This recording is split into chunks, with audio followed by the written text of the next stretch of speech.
Aldrics Long Road, Paris, 1919. Elizabeth Garrison opened an old letter from Major Nathaniel Blackwood, dated months before his death. The words inside made her blood turn cold. By the time you read this, Elizabeth, I'll be gone. But you won't believe it. You'll keep searching. And you should. Chapter 1. The Echo of a Ghost's Whisper. The Parisian rain fell with a melancholic rhythm, mirroring the steady drip of unshed tears in Elizabeth Garrison's heart. 1919. The war was over, they said, but the echoes of gunfire and the cries of the wounded still reverberated in the quiet corners of her mind. She sat in the dimly lit parlor of her small apartment, the scent of aged paper and lavender a futile attempt to mask the lingering smell of antiseptic from her years as a war nurse filling the air. The apartment, a haven of sorts, felt more like a gilded cage, its silence punctuated only by the rhythmic ticking of a grandfather clock, each tick a stark reminder of time marching on, a time in which he no longer existed. In her trembling hands, she held the letter. Not just any letter, but the letter. The one that had arrived this morning, tucked inside a worn leather-bound journal returned by the War Office, a journal that had belonged to Major Nathaniel Blackwood. The cream-colored envelope, addressed in his familiar, bold script, felt strangely warm, as if a spark of his life still lingered within its fibers. The date on the postmark, however, sent a shiver down her spine. July 1918, months before the armistice, months before the official telegram had arrived, stark and impersonal, declaring him killed in action. She had read the telegram 1,000 times, each reading chipping away at her soul, leaving her hollowed out and adrift in a sea of grief. She had mourned him, fiercely and privately, building walls around her heart, walls that this new letter now threatened to crumble. With hesitant fingers, she traced the looping curves of his name on the envelope. Major Nathaniel Blackwood. The name itself felt like a phantom touch, a whisper of warmth against the chill of her present reality. She had loved him, with a quiet, enduring love that had blossomed in the sterile, blood-soaked environment of a field hospital near the Somme. A love born not of grand gestures, but of shared silences, of fleeting glances across crowded tents, of the unspoken understanding that bloomed between two souls navigating the horrors of war. She had known, of course, that their love was a fragile thing, a butterfly caught in a hurricane. He was a soldier, bound by duty, and she was a nurse, bound by her own oath to heal. Their paths had crossed in the crucible of war, and the very nature of their meeting had dictated its precariousness. Still, they had dared to hope, to dream of a future beyond the trenches, a future that had been snatched away with brutal finality. Or so she had thought. The letter in her hand felt heavy, laden with secrets, with a promise of revelation that both terrified and intrigued her. She had spent months trying to accept his death, to bury the memories, to move on. But the words scrawled on the envelope, that one final message sent from the past, refused to let her. Finally, with a deep, shuddering breath, she broke the seal. The paper within was thin, almost translucent. The ink faded in places, as if stained by tears or rain. His handwriting, though familiar, seemed hurried, strained, a stark contrast to the carefully crafted letters he had sent her during their courtship, letters filled with poetry and longing, letters she had kept hidden beneath her pillow, like sacred relics. This letter was different. This letter felt urgent. She began to read, her heart pounding in her chest like a trapped bird. "My dearest Elizabeth," it began, the familiar endearment sending a fresh wave of grief washing over her. "By the time you read this, I'll be gone. But you won't believe it. You'll keep searching. And you should." Her blood turned to ice. The words were stark, cryptic, and yet undeniably his. The casual confidence, the underlying certainty, the intimate knowledge of her own stubborn heart, it was all Nathaniel. But what did it mean? Gone? He was already gone.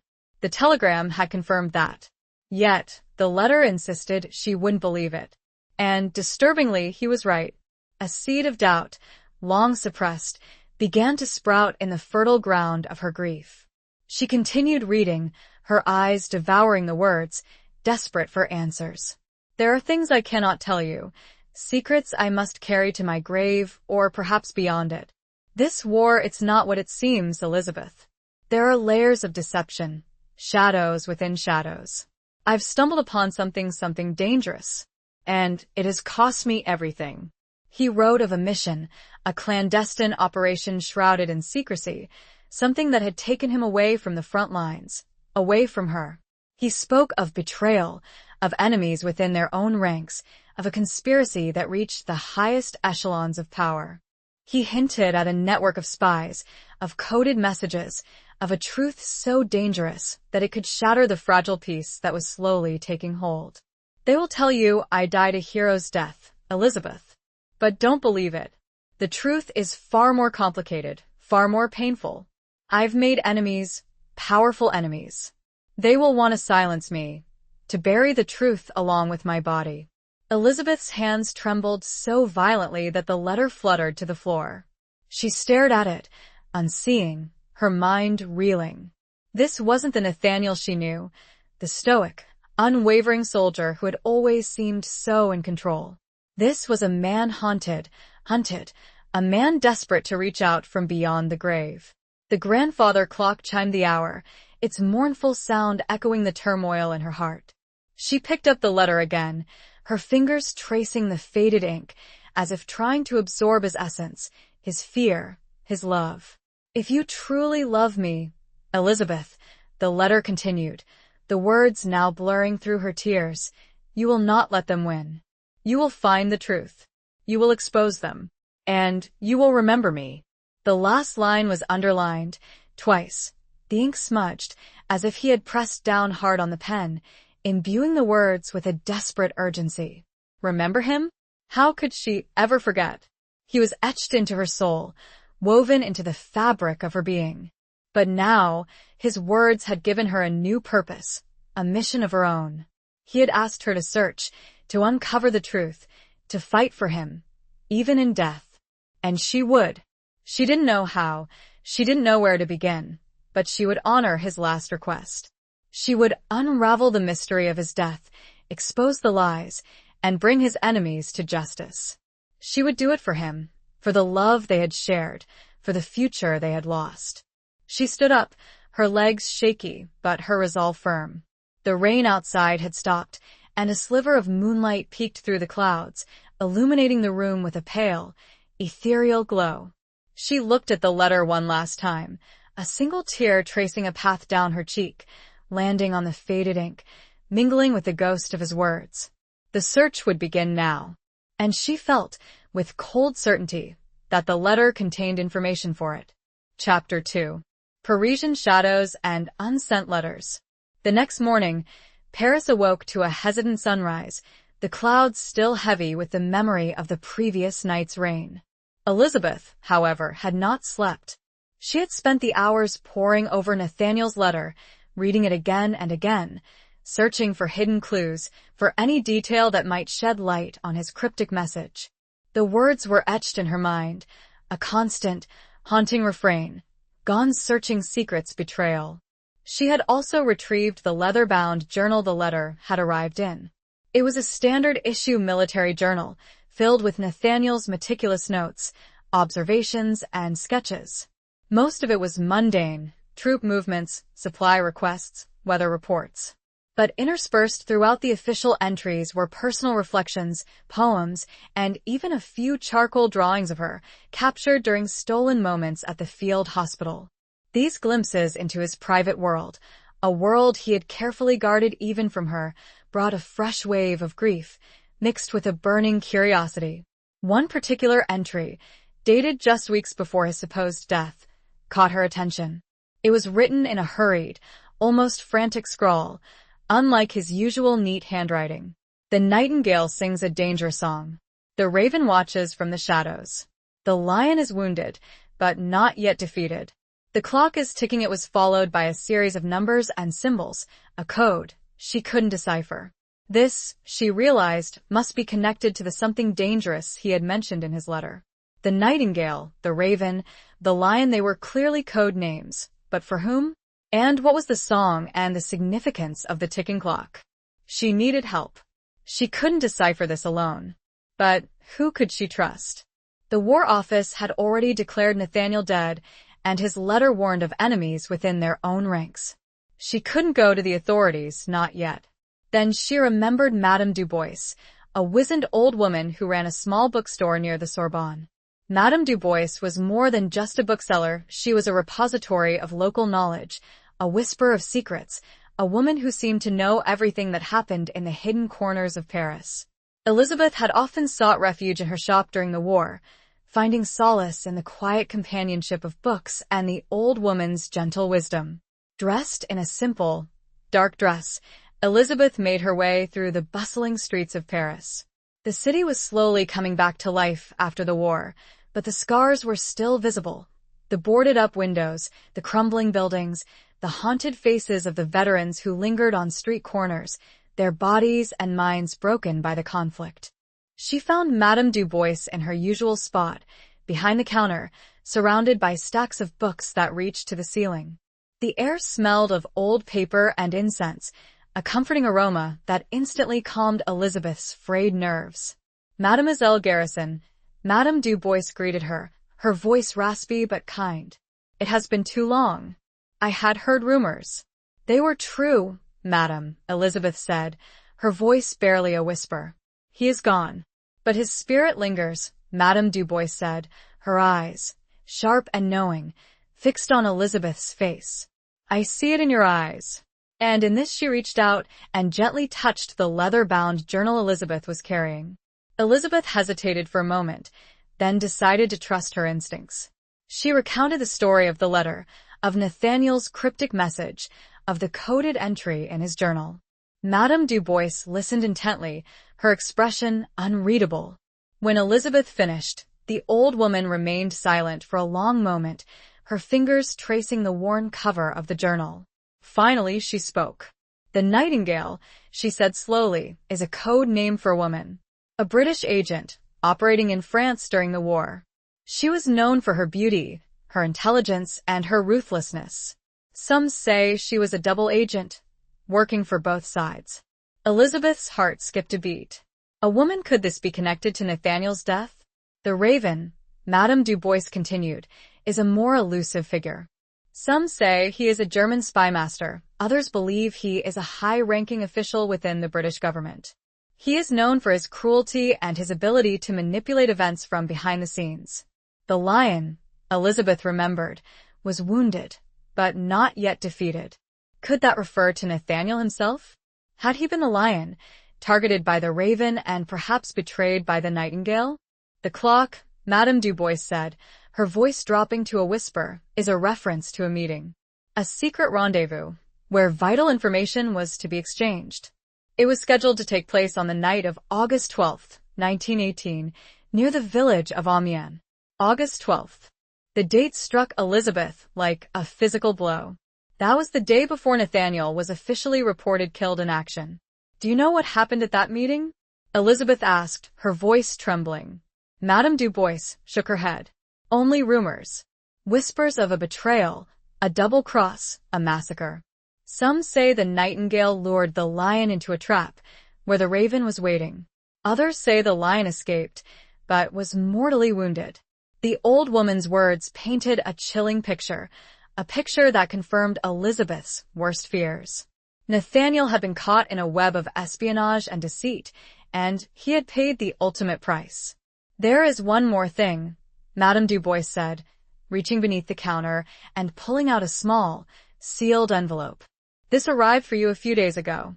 It was delivered by a young man, a soldier, who said it was urgent.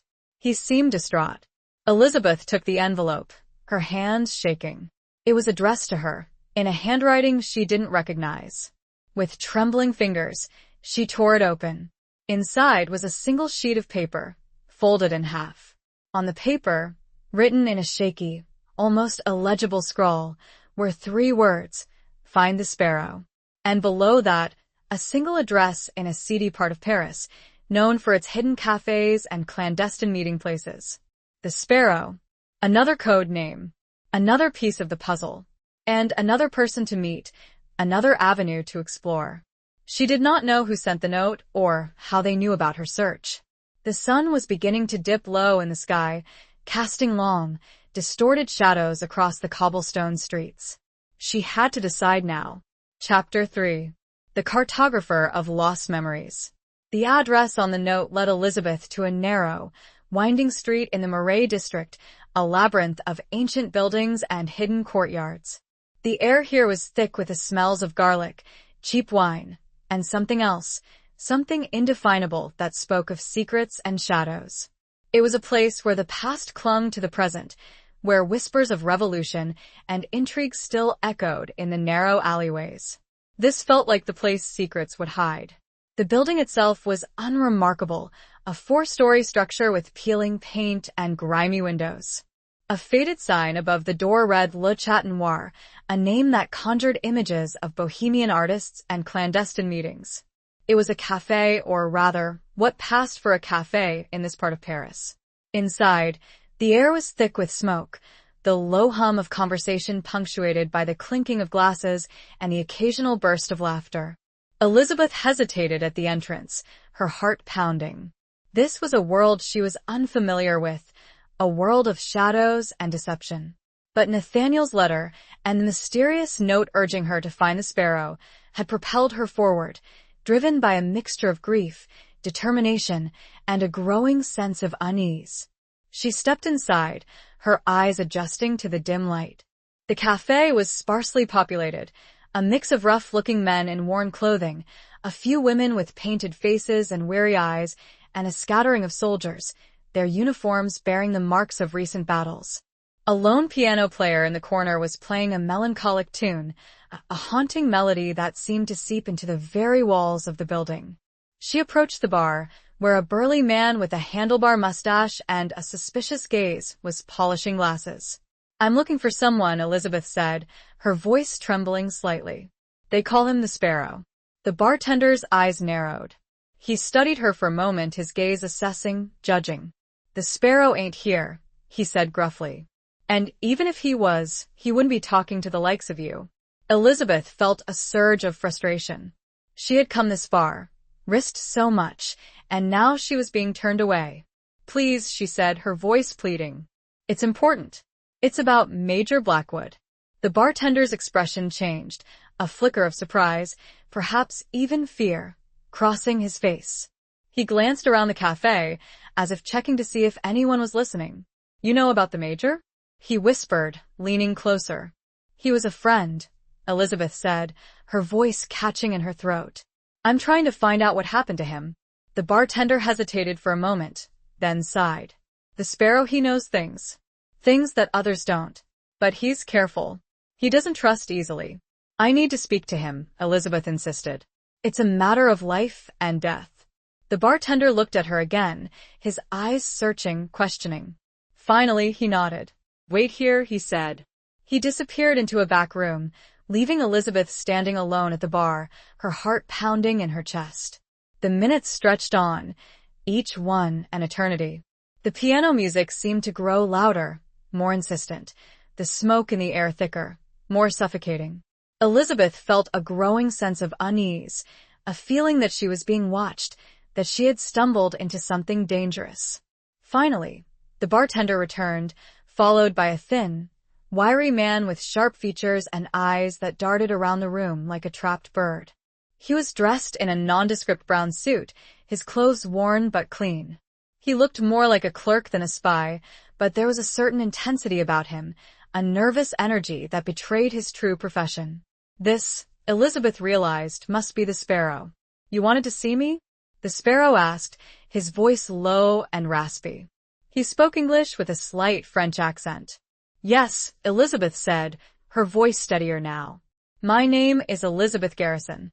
I believe you know something about Major Nathaniel Blackwood." The Sparrow's eyes widened slightly, but he quickly regained his composure. "I may have heard the name," he said cautiously. "What's your interest in him?" Elizabeth recounted the story of the letter, of Nathaniel's cryptic message, of the coded entry in his journal. She told him about Madame Du Bois, about the nightingale, the raven, and the lion. She left out nothing, except for the part that pertained to her love for Nathaniel. That felt too personal, too vulnerable to share with this stranger. The sparrow listened intently, his expression unreadable. When she finished, he remained silent for a long moment, his gaze fixed on the swirling smoke that filled the air. "You've been busy," he said finally, a hint of admiration in his voice. "You've uncovered more than you realize." "I need your help," Elizabeth said. "I need to know what happened to Nathaniel. I need to know who killed him." The sparrow hesitated. "The truth is dangerous, Mademoiselle Garrison. Some things are best left buried." "He wouldn't want that," Elizabeth said fiercely. "He wanted the truth to come out, no matter the cost." The sparrow studied her for a moment, his eyes searching, questioning. He seemed to be weighing her words, assessing her sincerity. "Very well," he said finally. "I will tell you what I know. But be warned, it's not a pretty story." He motioned for her to follow him to a small, secluded table in the corner of the cafe. They sat down, the sparrow leaning in close, his voice barely a whisper. "Nathaniel Blackwood was a cartographer," he began. "Not just of maps, but of memories. He had a gift, a photographic memory, they call it, able to recall every detail of every document, map of anything he'd ever been tasked with. He could recall faces, places, conversations, with perfect clarity. It made him invaluable to the intelligence service. It made him a weapon," Elizabeth added. "Indeed," the sparrow said, looking at her, something akin to respect in his shrewd, assessing eyes. "And, like any weapon, he could be dangerous. To both sides." He took a deep breath. He was working on something big, something that could have changed the course of the war. Something that some very powerful people wanted to keep secret. The sparrow's words were the key. This was the truth she had been craving. The truth that felt like a betrayal and salvation all at once. Chapter 4. Whispers in the War-Torn City. The sparrow, whose real name, Elizabeth learned, was Jean-Luc, continued his story in a low, hushed voice, occasionally glancing around the dimly lit cafe to ensure they weren't overheard. The clinking of glasses and the murmur of conversations provided a fragile veil of privacy, but the air itself seemed thick with suspicion. "There's something big Nathaniel was working on," Jean-Luc explained, involved a series of secret negotiations between high-ranking officials on both sides of the conflict. These weren't peace talks, not officially. They were arrangements, deals made in the shadows, designed to benefit certain individuals, regardless of the outcome of the war. Elizabeth felt a chill run down her spine. This was worse than she had imagined. Not just espionage, but outright treachery, a betrayal of the soldiers fighting and dying in the trenches. Nathaniel was tasked with memorizing the details of these agreements. Jean-Luc continued. Names, dates, locations, amounts of money, everything. He was a walking, talking archive of their dirty secrets. He carried it all in his head, a burden that became increasingly dangerous. The nightingale, the raven they were involved in these negotiations? Elizabeth asked, remembering Madame Dubois's words. Jean-Luc nodded. The nightingale, whose real name is Isabella Moreau, was the intermediary. She was a master of disguise, a chameleon who could move effortlessly between different worlds. She was charming, seductive, and utterly ruthless. She used her connections to facilitate the meetings, to ensure that the right information reached the right people for price. And the raven? The raven, Jean-Luc said, his voice dropping even lower, is the one who orchestrated it all. He is a master manipulator, a puppeteer, who pulls the strings from behind the scenes. He has agents everywhere, in every government, in every army.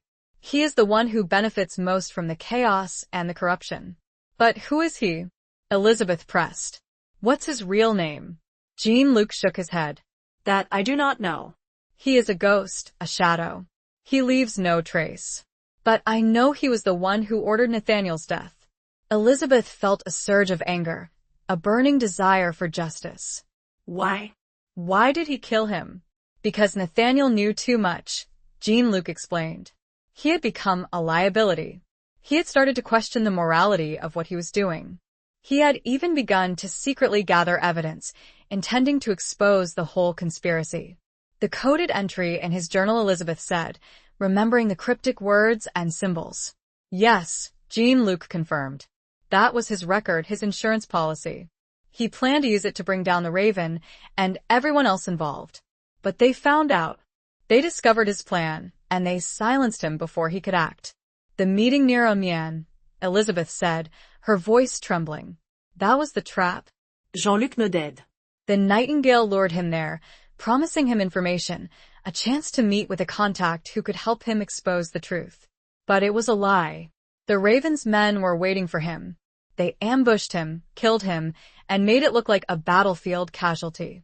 Elizabeth felt a wave of nausea, a deep, visceral grief that threatened to overwhelm her. She had known, deep down, that Nathaniel's death was no accident, but hearing the details, the cold, calculated brutality of it, was almost unbearable. But his letter, she said, her voice choked with emotion. He said I wouldn't believe he was gone. He said I should keep searching. Jean-Luc looked at her, his eyes filled with a mixture of pity and understanding. Nathaniel was a clever man, Mademoiselle Garrison. He knew he was in danger. He knew he might not survive. He left that letter as a message, a final act of defiance. He wanted you to know the truth, to continue his fight. But how? Elizabeth asked, feeling lost and overwhelmed. The Raven is too powerful, too elusive. How can I possibly expose him? You're not alone, Jean-Luc said, a flicker of determination in his eyes. There are others who want to see the Raven brought down. Others who have been wronged by him, who have lost loved ones to his machinations. We are a small group, a network of resistance, working in the shadows, gathering information, waiting for the right moment to strike. Your spies? Elizabeth asked, surprised. Jean-Luc smiled dryly. Let's just say we are concerned citizens. We believe in justice, in truth, in holding the powerful accountable for their actions. We call ourselves the Sparrows. So that was the meaning of the note. She had been contacted by a resistance group, a group that had known Nathaniel, and perhaps even worked with him. Will you help me? Elizabeth asked, her voice filled with a newfound hope. Jean-Luc nodded. We will. But it will be dangerous. The Raven has eyes and ears everywhere. We must be careful. We must be discreet. And we must trust each other implicitly. He reached into his pocket and pulled out a small, silver locket. It was engraved with the image of a sparrow in flight. Wear this, he said. It's a symbol of our group. It will identify you to other sparrows. And it will protect you. Elizabeth took the locket, her fingers closing around it tightly. It felt warm, almost alive, a tangible link to Nathaniel and to the fight for justice. What do we do now? She asked.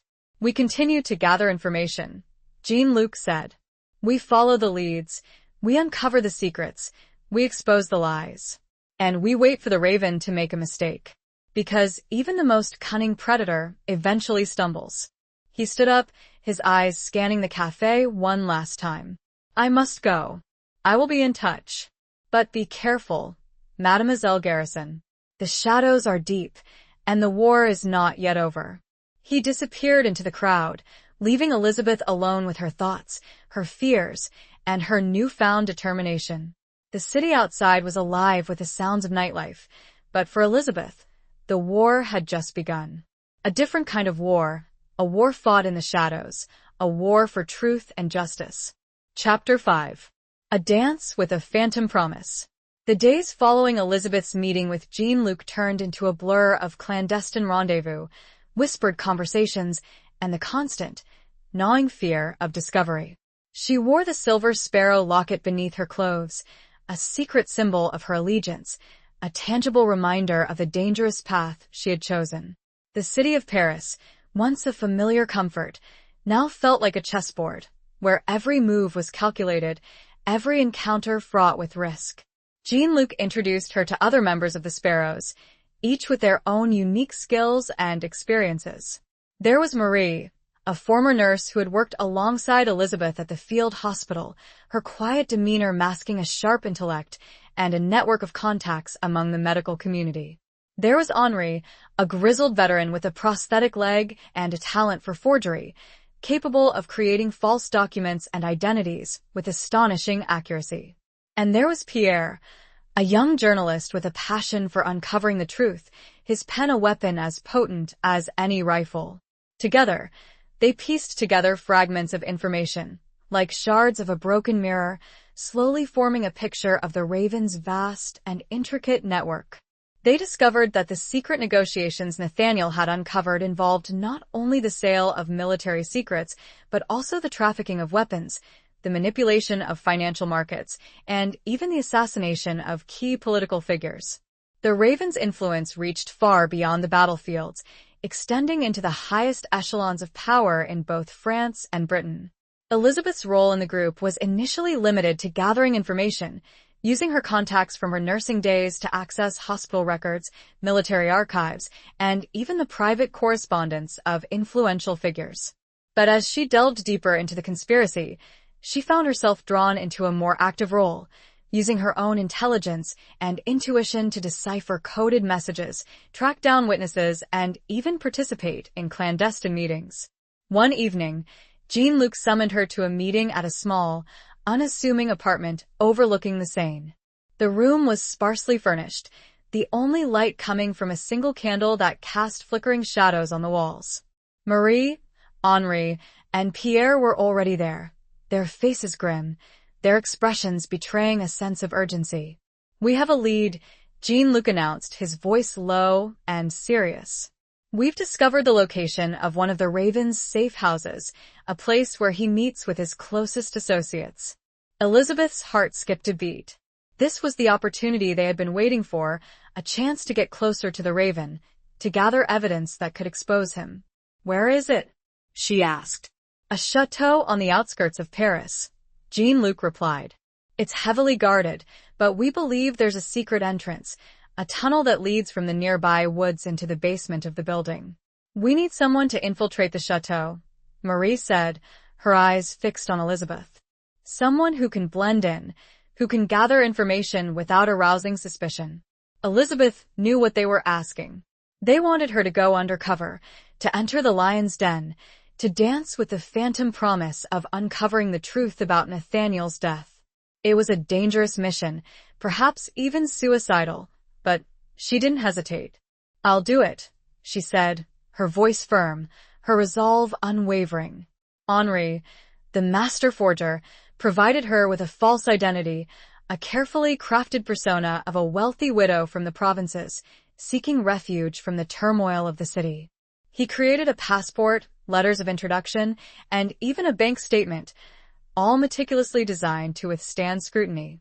Marie, drawing on her medical knowledge, taught Elizabeth how to feign illness, how to use subtle gestures and expressions to manipulate those around her. She also provided her with a small vial of sleeping potion, a last resort in case of emergency. Pierre, the journalist, gave her a miniature camera, disguised as a brooch, capable of taking photographs in low light conditions. He also provided her with a list of questions to ask, key details to look for, and coded phrases to use in case she needed to communicate with the sparrows. Jean-Luc, his eyes filled with a mixture of concern and admiration, gave her one final instruction. "Be careful, Elizabeth," he said. "The Raven is a cunning and ruthless adversary. He will not hesitate to kill anyone who gets in his way." The next day, Elizabeth, dressed in an elegant gown and a fur stole, arrived at the chateau in a hired car. She presented her false credentials to the guards at the gate, her heart pounding in her chest. They scrutinized her papers, their eyes suspicious, but eventually allowed her to pass. The chateau was a grand, imposing structure, surrounded by manicured gardens and sprawling lawns. It was a world of opulence and privilege, a stark contrast to the war-torn city she had left behind. Inside, the air was thick with the scent of perfume, cigars, and money. The rooms were filled with lavish furniture, priceless paintings, and glittering chandeliers. Elizabeth, playing the role of the wealthy widow, mingled with the other guests, a mix of aristocrats, politicians, and military officers.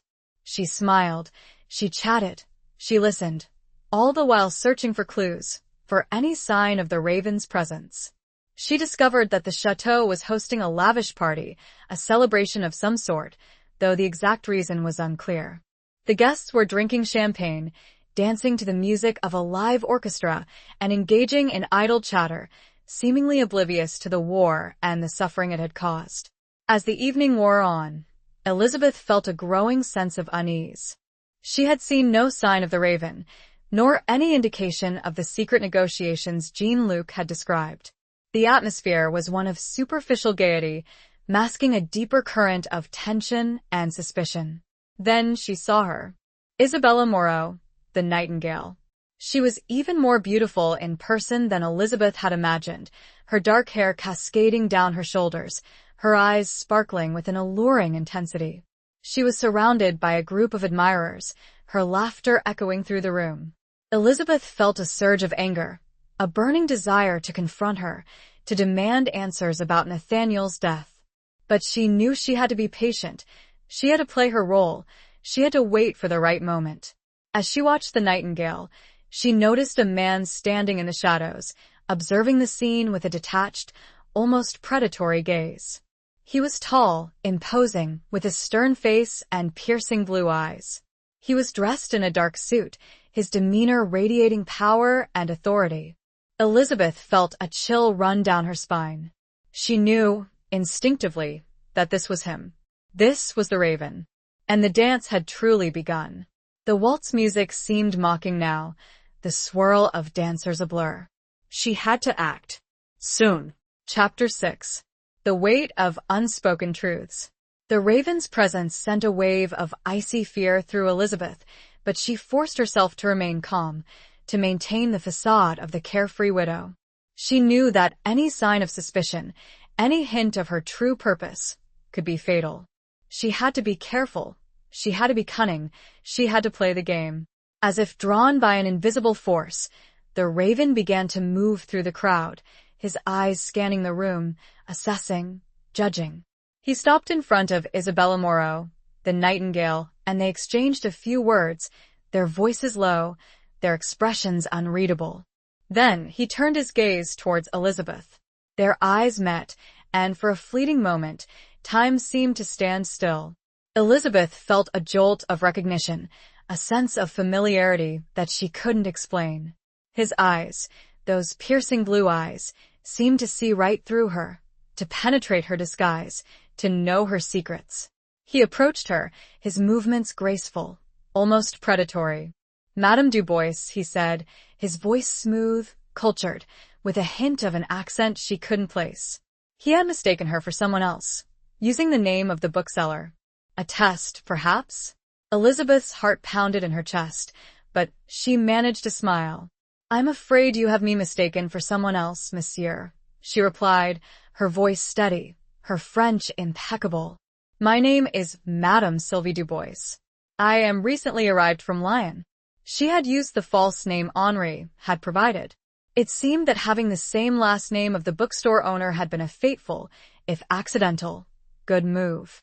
The Raven's eyes narrowed slightly, but he quickly regained his composure. "My apologies, madam," he said. "You bear a striking resemblance to an acquaintance of mine." He offered her his arm, a gesture that was both polite and commanding. "May I have the pleasure of this dance?" Elizabeth hesitated for a moment, her mind racing.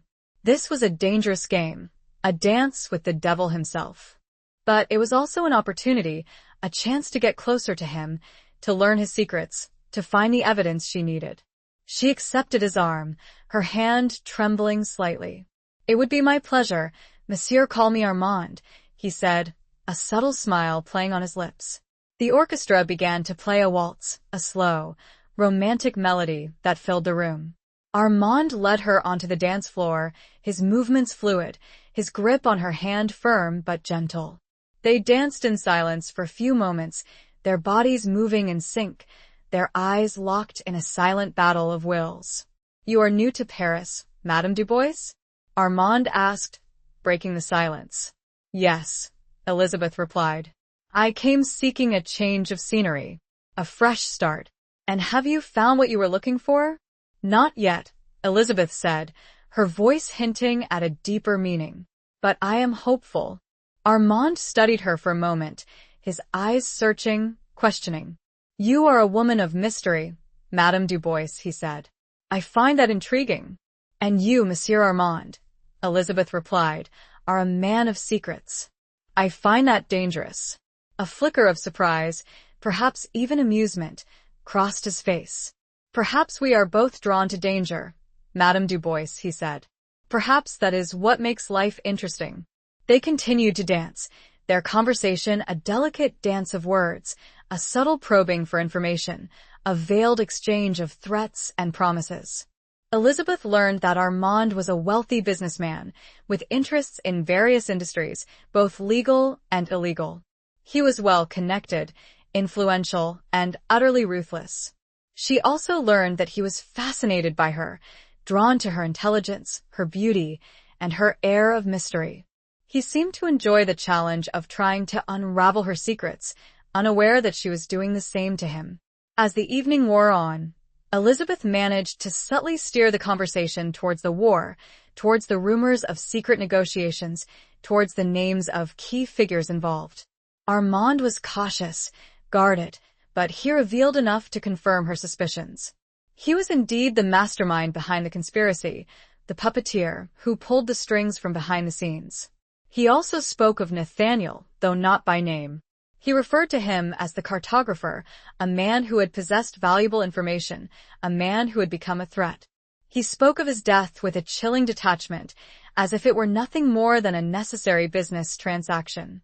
Elizabeth felt a surge of anger, a burning desire for revenge. But she knew she had to control her emotions, she had to remain focused on her mission. As the dance ended, Armand held her hand a moment longer than necessary, his eyes lingering on hers. "I hope to see you again, Madame Dubois," he said. "Perhaps we can continue our conversation." "Perhaps," Elizabeth replied, her voice noncommittal. She excused herself, claiming fatigue, and made her way back to her room, her mind racing. She had gathered valuable information, but she needed more. She needed concrete evidence, something that could link Armand directly to Nathaniel's death. She remembered the secret entrance, the tunnel that Jean-Luc had mentioned. It was a long shot, but it was her only chance. Under the cloak of darkness, Elizabeth crept out of the chateau and made her way towards the woods. The night was cold and still, the only sounds the rustling of leaves and the distant hooting of an owl. She found the entrance to the tunnel, hidden beneath a thicket of bushes. It was dark and narrow, the air inside musty and damp. She hesitated for a moment, her heart pounding. This was the most dangerous part of her mission. If she was caught, she would be at Armand's mercy, and she knew he would show her none. But she thought of Nathaniel, of his courage, his determination, his unwavering belief in justice. She thought of the letter, of his final plea for her to find the truth. And she stepped into the darkness. She did not know where the tunnel led, but she knew that she had taken the first, critical step. The unspoken truths were about to be revealed. Chapter 7. Beneath the Scars of Survival. The tunnel was a claustrophobic, winding passage, barely wide enough for Elizabeth to squeeze through. The air was thick with the smell of damp earth and decay, and the silence was broken only by the drip, drip, drip of water seeping through the ancient stone walls. She moved slowly, cautiously, feeling her way along the rough, uneven floor, her heart pounding in her chest like a trapped bird. She had no idea how long she had been walking, how far she had gone. Time seemed to have lost all meaning in this subterranean world. The darkness pressed in on her, suffocating, oppressive. She felt a growing sense of panic, a primal fear of being trapped, of being buried alive. But she pressed on, driven by a mixture of determination and desperation. She had to find something, anything, that could link Armand to Nathaniel's death. She had to find the truth, no matter the cost. Finally, after what seemed like an eternity, she saw a faint glimmer of light ahead. She quickened her pace, her steps echoing in the narrow passage. The light grew stronger, brighter, until she reached the end of the tunnel. She found herself in a small, windowless room, lit by a single oil lamp. The room was sparsely furnished, containing only a desk, a chair, and a few shelves lined with books and papers. It was clearly a hidden office, a secret sanctuary where Armand conducted his clandestine affairs. Elizabeth's heart leaped with excitement. This was it. This was where she would find the evidence she needed. She began to search the room, carefully examining every object, every document, every scrap of paper. She found ledgers filled with financial transactions, maps of troop movements, and lists of names, some familiar, some unknown. She found coded messages, intercepted telegrams, and even a few photographs depicting Armand with various high-ranking officials, both Allied and German. Then she found it. Tucked away in a locked drawer of the desk, she discovered a small, leather-bound book. It was Nathaniel's journal, the one he had used to record his observations, his reflections, and his growing suspicions about the conspiracy. The one that was supposed to have been sent back from the War Office. The one with the coded entry. Elizabeth's hands trembled as she opened the journal. She recognized his handwriting, his familiar script, the words that seemed to reach out from the page and speak to her directly. She read through the entries, her heart aching with each word, each memory, each glimpse into his troubled mind.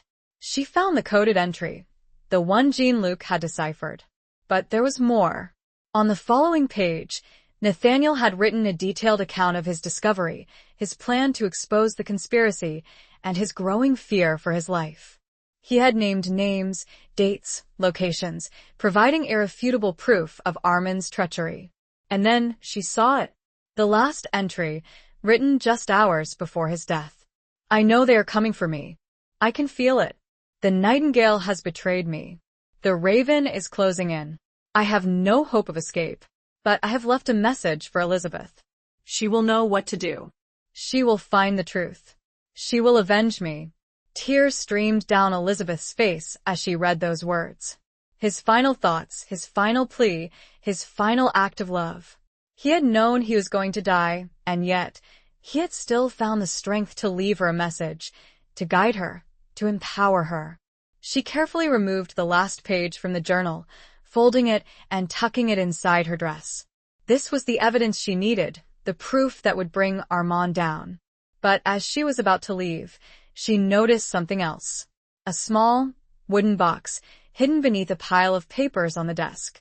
She opened it, and her breath caught in her throat. Inside the box were several letters, addressed to Nathaniel, in a handwriting she recognized instantly. Isabella Moreau's handwriting. The Nightingale's. Elizabeth began to read the letters, her mind reeling. They were love letters, passionate, intimate, filled with longing and desire. They revealed a secret affair between Nathaniel and Isabella, a forbidden romance that had blossomed in the midst of the war. But there was more. The letters also revealed that Isabella had been working with Nathaniel, helping him to gather evidence against Armand. She had been a double agent, playing both sides, risking her life to expose the truth. Elizabeth felt a wave of confusion, of disbelief, of betrayal. The Nightingale, the woman she had believed to be Nathaniel's betrayer, had actually been his lover, his ally, his accomplice. But then, why had Nathaniel written that the Nightingale had betrayed him? Why had he feared her? As she read further, she found the answer. The last letter, dated just days before Nathaniel's death, revealed that Isabella had discovered Armand's plan to kill him. She had warned him, begged him to escape, but he had refused. He had been determined to expose the conspiracy, even if it meant sacrificing his own life. Isabella had not betrayed him. She had tried to save him. Elizabeth felt a profound sense of sadness, of loss, of regret. She had misjudged Isabella, had condemned her without knowing the truth. And now it was too late. She heard a noise, a faint creaking sound, coming from the tunnel. Someone was coming.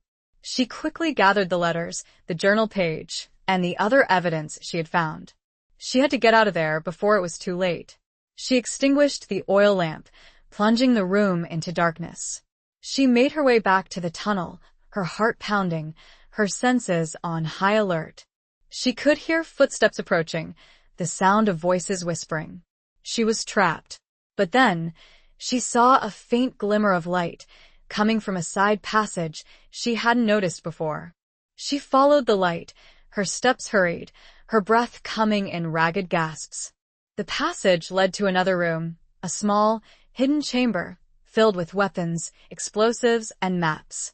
It was an armory, a secret stash of supplies for Armin's private army. And standing in the center of the room, her face illuminated by the flickering light of a lantern, was Isabella Moreau, the Nightingale. Their eyes met, and for a moment, time seemed to stand still.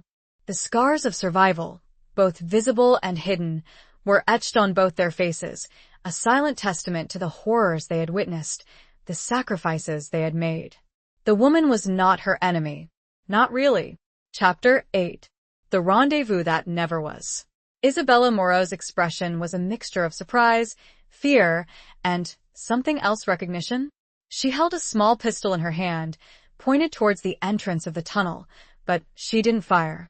Her eyes, dark and intense, seemed to search Elizabeth's face, looking for answers, for understanding. Who are you?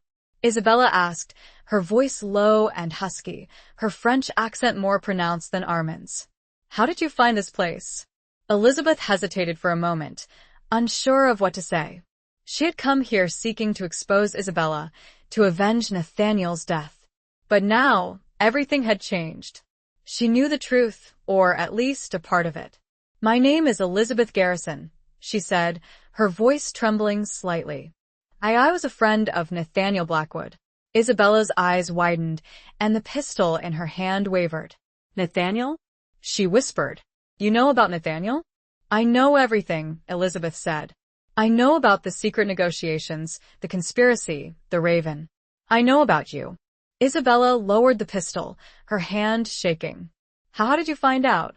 Elizabeth recounted the story of the letter, of her meeting with Jean-Luc and the Sparrows, of her infiltration of the chateau, of her discovery of Nathaniel's journal and Isabella's letters. Isabella listened intently, her expression shifting from disbelief to sorrow to a kind of grim acceptance. When Elizabeth finished, she remained silent for a long moment, her gaze fixed on the flickering flame of the lantern. He told you about me? She asked finally, her voice barely a whisper. He loved you, Elizabeth said, her voice choked with emotion. He trusted you. He believed in you. Tears welled up in Isabella's eyes, spilling down her cheeks. I loved him too, she said. More than anything in the world. But I couldn't save him. You tried, Elizabeth said. I know you did. You warned him. You begged him to escape. Isabella nodded, her body shaking with sobs. He was so stubborn, so determined. He wouldn't listen. He was obsessed with exposing Armand, with bringing him to justice. And you helped him, Elizabeth said. You risked your life for him. I had to, Isabella said. I was the only one who could get close to Armand, the only one who could gather the evidence he needed. I was his eyes, his ears, his spy. But why? Elizabeth asked. Why did you get involved in all of this? Why did you risk everything for him? Isabella looked at her, her eyes filled with a mixture of pain and defiance. Because I believed in him, she said. I believed in what he was fighting for. I believed in justice, in truth, in a better world. She paused, her gaze drifting towards the weapons and explosives that lined the walls of the room. And because I was tired of being a pawn, she continued. Tired of being used, manipulated, controlled. I wanted to be free, to make my own choices, to fight for something that mattered. Elizabeth understood. She felt a kinship with Isabella, a shared sense of loss, of betrayal, of the burning desire for justice. They were both victims of the war, of the Raven's machinations, of the cruel twists of fate. What happens now? Elizabeth asked. Armand, he knows I'm here. He'll be looking for me. Isabella nodded. He's suspicious of you. He sensed something different about you. He's not a fool. We have to get out of here, Elizabeth said. We have to expose him, before it's too late. It's already too late, Isabella said, her voice filled with despair. Armand has too much power, too much influence. He controls everything. He's untouchable. We can't give up, Elizabeth insisted. We have to fight. We have to honor Nathaniel's memory. Isabella looked at her, a flicker of hope in her eyes. Perhaps you're right. Perhaps together, we can find a way.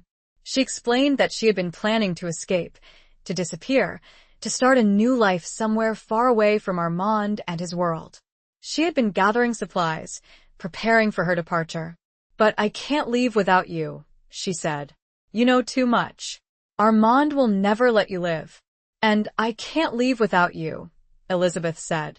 You have information, evidence, that could help us bring him down. They agreed to work together, to combine their knowledge, their skills, their resources. They would escape from the chateau, join forces with the Sparrows, and expose Armand's conspiracy to the world. But as they were making their plans, they heard a noise, a loud banging sound, coming from the tunnel. Armand's men were closing in. Isabella grabbed a rifle from the wall, her eyes filled with a fierce determination. We have to fight, she said. There's no other way. Elizabeth nodded, her own fear replaced by a surge of adrenaline. She picked up a pistol, her hand steady, her resolve unwavering. They were trapped, outnumbered, outgunned. But they were not defeated. They would fight for their lives, for their freedom, for the memory of the man they both loved. The rendezvous that never was, the meeting between Nathaniel and Isabella that had been meant to expose Armand, had now become a different kind of rendezvous. A meeting between two women, bound by love, loss, and a shared determination to fight for justice. The door burst in, and the first of the men entered. Chapter 9. Fragments of a Shattered Mirror. The first man through the doorway was a burly brute with a scarred face and cold, dead eyes. He held a pistol in his hand, his finger on the trigger, ready to fire. Isabella reacted instantly, raising her rifle and squeezing off a shot. The bullet struck the man in the chest, sending him sprawling backwards, his weapon clattering to the floor. More men poured into the room, their faces contorted with rage and hatred. They were Armand's personal guard, his loyal henchmen, trained to kill without hesitation or remorse. Gunfire erupted, the sound deafening in the confined space. Bullets whizzed past Elizabeth's head, splintering wood and shattering stone. Isabella fired again and again, her movements precise, her aim deadly. She was a skilled marksman, her years of training as a double agent evident in her every action. Elizabeth, though less experienced, followed her lead, firing her pistol at the advancing men, her heart pounding, her hand trembling. They fought back to back, protecting each other, their bodies moving in a desperate dance of survival. They were outnumbered, but they were not outmatched. They were fueled by adrenaline, by rage, by the memory of Nathaniel and the burning desire for justice. One of the men lunged at Elizabeth, tackling her to the ground. She struggled against him, her fingers clawing at his face, her legs kicking wildly. He was strong, overpowering, and she felt his hands closing around her throat, squeezing the life out of her. But then, Isabella appeared, her rifle butt smashing into the man's head. He slumped to the floor, unconscious, and Isabella pulled Elizabeth to her feet. "Are you all right?" she asked, her voice breathless. "Yes," Elizabeth gasped. "Thanks." They continued to fight, their movements becoming more frantic, more desperate. The room was filled with smoke, the smell of gunpowder and blood heavy in the air. The bodies of fallen men littered the floor, a grim testament to the violence of the encounter. They were slowly being pushed back, forced towards the far wall of the room. They were running out of ammunition, running out of time. "We have to get out of here," Elizabeth shouted, her voice hoarse. "There's no way out," Isabella replied, her voice filled with despair. "We're trapped." But then Elizabeth remembered something. The explosives. The room was filled with crates of dynamite, grenades, and other weapons. It was a risky move, a desperate gamble, but it was their only chance. "The explosives," she shouted. "We can blow a hole in the wall." Isabella understood instantly. She nodded, her eyes filled with a fierce determination. They quickly gathered a few sticks of dynamite, attaching them to a section of the wall near the tunnel entrance. They lit the fuse, their hands trembling, and then scrambled for cover behind a pile of crates. The explosion was deafening, shaking the entire room. Dust and debris rained down from the ceiling, and a large hole was blown in the wall, revealing the darkness of the tunnel beyond. Go, Isabella shouted, pushing Elizabeth towards the opening. I'll cover you. Elizabeth hesitated for a moment, unwilling to leave her behind. But she knew that Isabella was right. They couldn't both stay and fight. She squeezed Isabella's hand, her eyes filled with gratitude and respect. Thank you, she said. For everything. Then, she turned and ran, scrambling through the hole in the wall and into the darkness of the tunnel. Isabella followed close behind, firing her rifle at the remaining men, providing cover for their escape. They ran through the tunnel, their footsteps echoing in the narrow passage.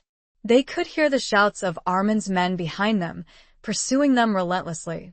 But they were faster, more agile, driven by a desperate need to survive.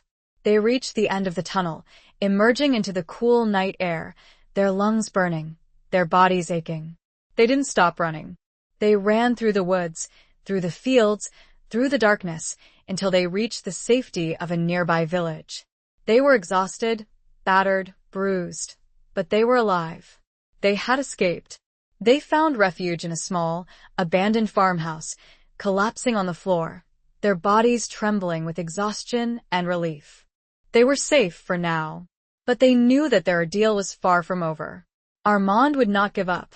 He would hunt them down, relentlessly, until he had silenced them both. They had to find a way to expose him, to bring him to justice before it was too late. They had to find a way to shatter the mirror of his deception, to reveal the truth to the world. The fragments of evidence they had gathered were crucial, but they needed more. They needed a plan. Chapter 10. The Price of Loyalty and Love.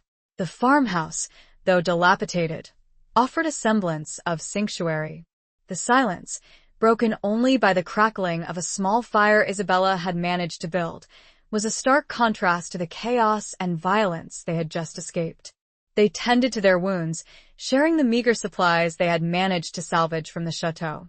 Elizabeth's throat was bruised and sore from the attack, and Isabella had a graze on her arm from a stray bullet. But their spirits, though battered, remained unbroken. As they rested, they began to formulate a plan. They knew they couldn't stay in the village for long. Armin's men would be searching for them, and it was only a matter of time before they were discovered. We need to reach Jean-Luc and the Sparrows, Elizabeth said, her voice hoarse. They're our only hope. Isabella nodded. But how? We have no way to contact them. And we can't risk going back to Paris. They pondered their options, their minds racing.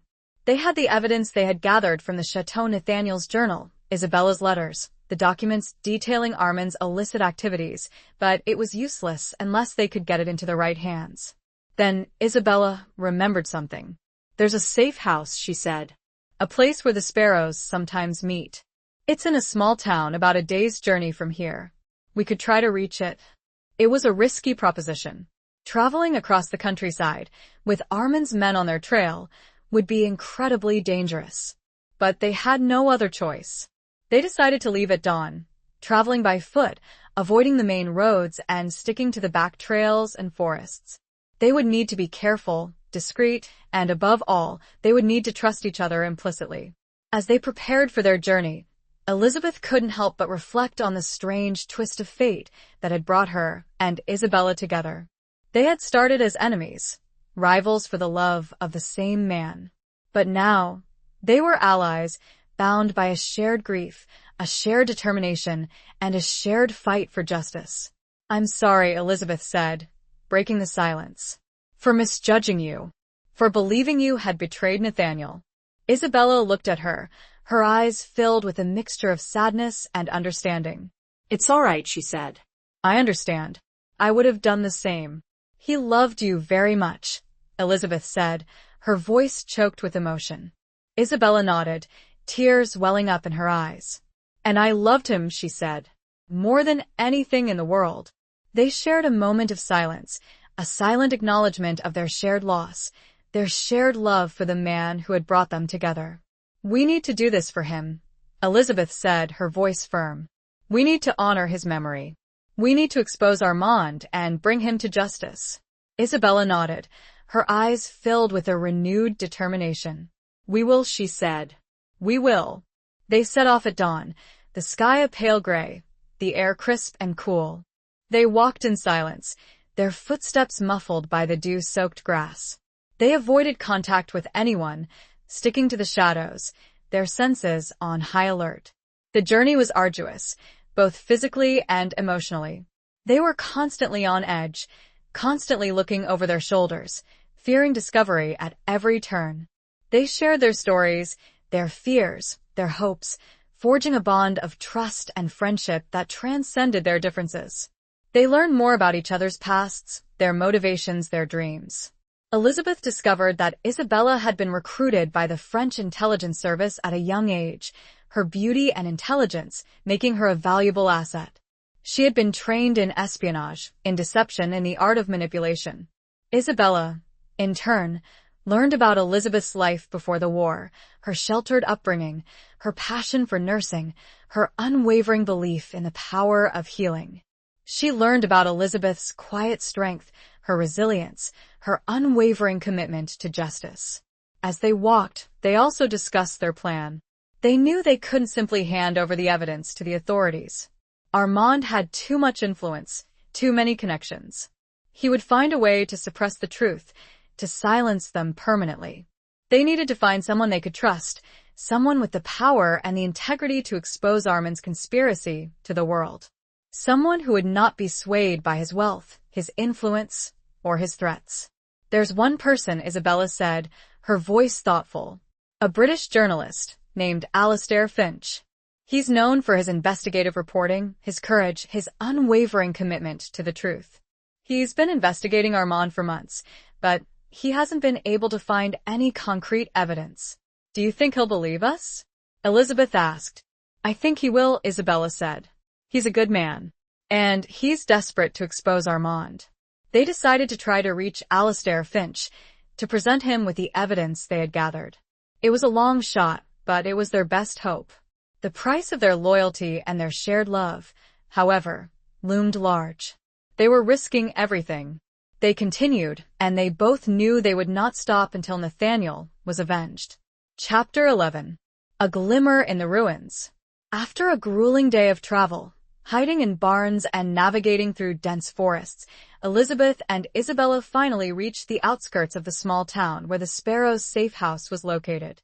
Exhaustion gnawed at them, their bodies ached, and their nerves were frayed, but the glimmer of hope kept them moving. The town, like so many others, bore the scars of war. Buildings were damaged, and the faces of the few people they passed were etched with hardship and loss. It was a stark reminder of the world they were fighting to change. The safe house, according to Isabella's information, was located above a seemingly innocuous bakery, its entrance concealed behind a false wall in the back room. The aroma of freshly baked bread, a comforting scent in ordinary times, now felt strangely incongruous with the danger that surrounded them. Isabella approached the baker, a stout, middle-aged woman with flour dusting her apron, and spoke to her in rapid, low French. The baker, after a moment of intense scrutiny, nodded and led them to the back room. She pressed a hidden lever, and a section of the wall swung inward, revealing a narrow staircase leading upwards. The safe house was a small, sparsely furnished apartment, but it offered a welcome sense of security. There were cots for sleeping, a small table, a few chairs, and a fireplace where a meager fire crackled, providing warmth and a flickering light. To their relief, they found Jean-Luc already there, along with Marie and Pierre. The reunion was a mixture of relief, joy, and a shared understanding of the gravity of their situation. "Elizabeth! Isabella!" Jean-Luc exclaimed, his eyes widening in surprise. "We had heard rumors. We feared the worst. We escaped," Elizabeth said, her voice hoarse. "But it was close." They quickly recounted their ordeal, describing their infiltration of the chateau, their discovery of Nathaniel's journal and Isabella's letters, their encounter with Armand, and their desperate escape. Jean-Luc, Marie, and Pierre listened intently, their expressions a mixture of shock, anger, and admiration. They were amazed by their courage, their resilience, and their unwavering determination. "You have done well," Jean-Luc said, his voice filled with respect. "You have risked everything. And you have brought us the evidence we need."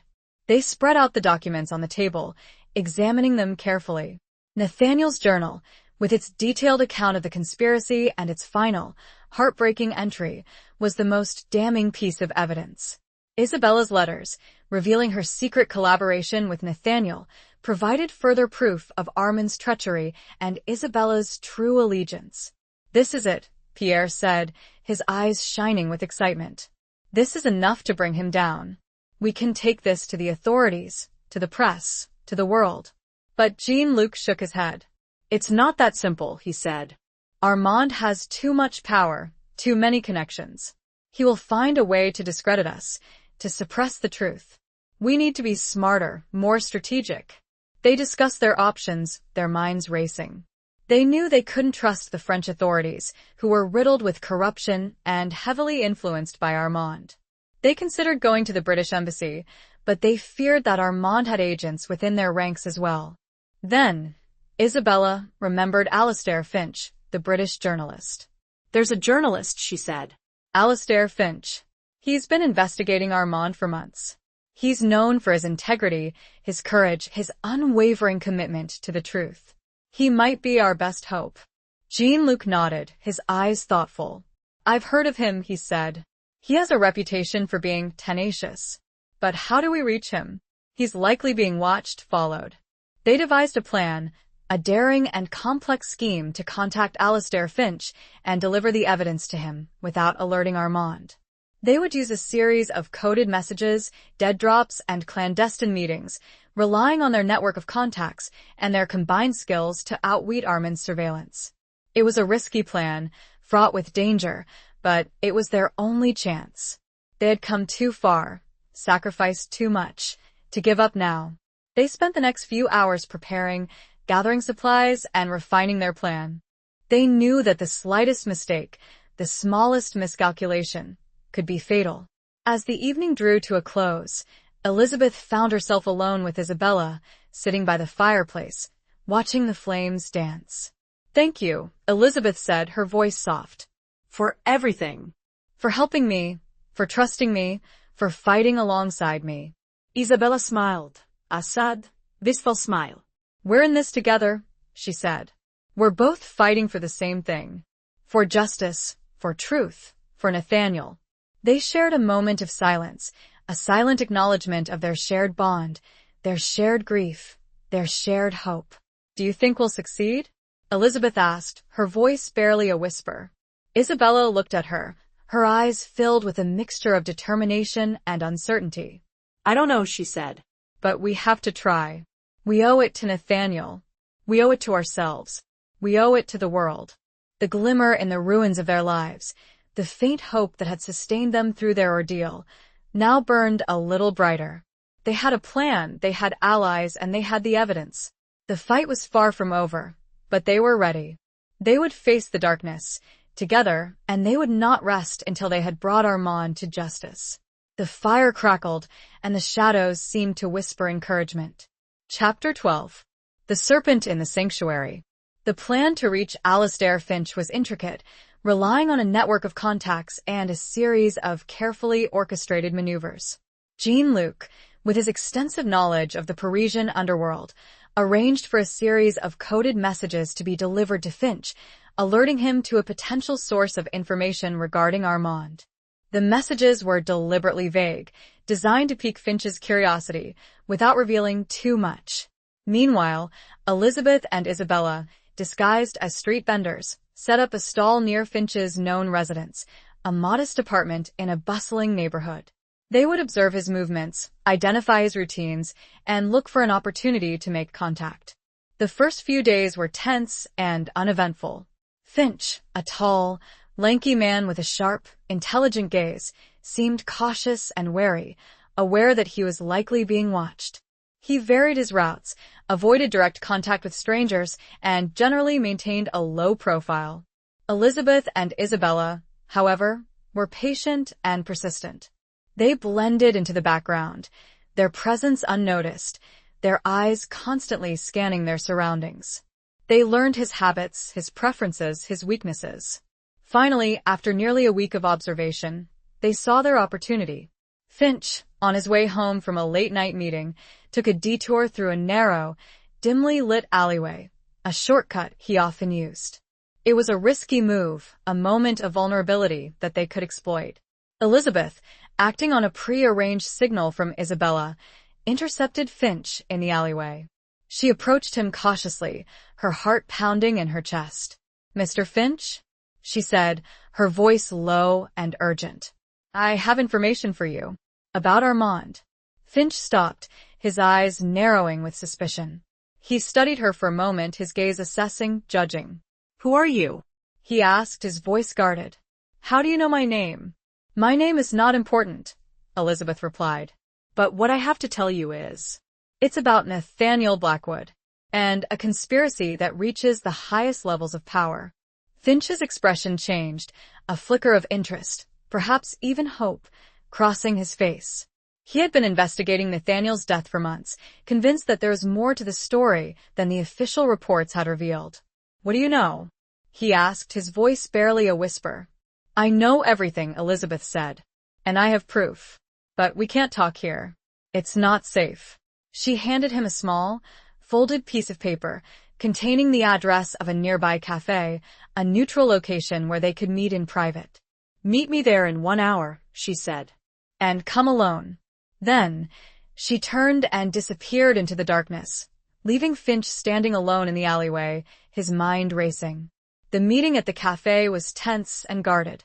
Finch arrived first, his eyes scanning the room, searching for any sign of surveillance. Elizabeth and Isabella arrived a few minutes later, their faces hidden beneath wide-brimmed hats. They sat at a secluded table in the corner of the cafe, their voices low, their words carefully chosen. Elizabeth recounted the story of Nathaniel's letter, of her investigation, of her discovery of the conspiracy, of her alliance with Isabella. Finch listened intently, his expression a mixture of disbelief, excitement, and a growing sense of outrage. He had suspected Armand's involvement in various illegal activities, but he had never imagined the scale of the conspiracy, the depth of the betrayal. Then, Elizabeth presented him with the evidence. Nathaniel's journal, Isabella's letters, the documents detailing Armand's illicit transactions. Finch examined the documents carefully, his eyes widening with each page he turned. This was the proof he had been searching for, the evidence that could expose Armand and bring him to justice. "This is incredible," he said, his voice filled with awe. "This is the story of a lifetime." "It's also a story of death," Elizabeth said, her voice somber. "Nathaniel Blackwood paid the ultimate price for uncovering this truth, and we are risking our lives to bring it to light." Finch nodded, his expression grave.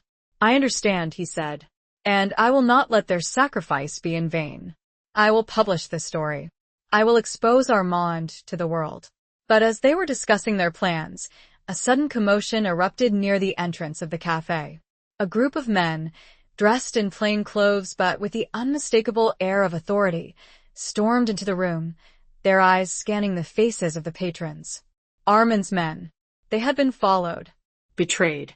Jean-Luc's face was ashen, his eyes darting back and forth between the men, now moving towards the back of the cafe. "There's a serpent among us," he whispered to Marie, his voice tight with anger and disbelief. "Someone has tipped off Armand. The sanctuary had been breached. The sparrows had been compromised." The men approached their table, their hands hovering near their concealed weapons. "Mademoiselle Garrison?" one of them said, his voice cold and menacing. "Monsieur Finch, you are to come with us." Elizabeth, Isabella, and Finch exchanged a look of defiance, of determination, of resignation. They knew that their fight was far from over. But who had betrayed them? And how could they escape this trap? It seemed impossible. The noose was tightening, the carefully laid plan now just ashes. Chapter 13. Masks of Deception and Duty. The leader of the men, a tall, imposing figure with a cruel sneer, gestured towards the exit. "Do not make this difficult," he said, his voice devoid of any warmth. Monsieur Armand wishes to speak with you. Elizabeth, Isabella, and Finch exchanged glances. Resistance was futile. They were surrounded, outnumbered, and outgunned. Any attempt to escape would be suicidal. We understand, Finch said, his voice calm but firm. We will cooperate. They were escorted out of the cafe and into a waiting car, a black, unmarked vehicle with darkened windows. The drive was silent and tense, the atmosphere thick with unspoken threats. Elizabeth's mind raced, trying to figure out who had betrayed them. It had to be someone within the Sparrows, someone who knew their plans, someone who had access to their secrets. Suspicion fell on each member of the group, each face flashing before her eyes. Jean-Luc, the leader, the one who had brought them together? Marie, the former nurse, with her quiet demeanor and her network of contacts? Pierre, the young journalist, with his passion for uncovering the truth? Or someone else, someone she hadn't even considered? The thought of betrayal, of a serpent in their midst, was almost as painful as the prospect of facing Armand. It shattered their trust, their unity, their hope.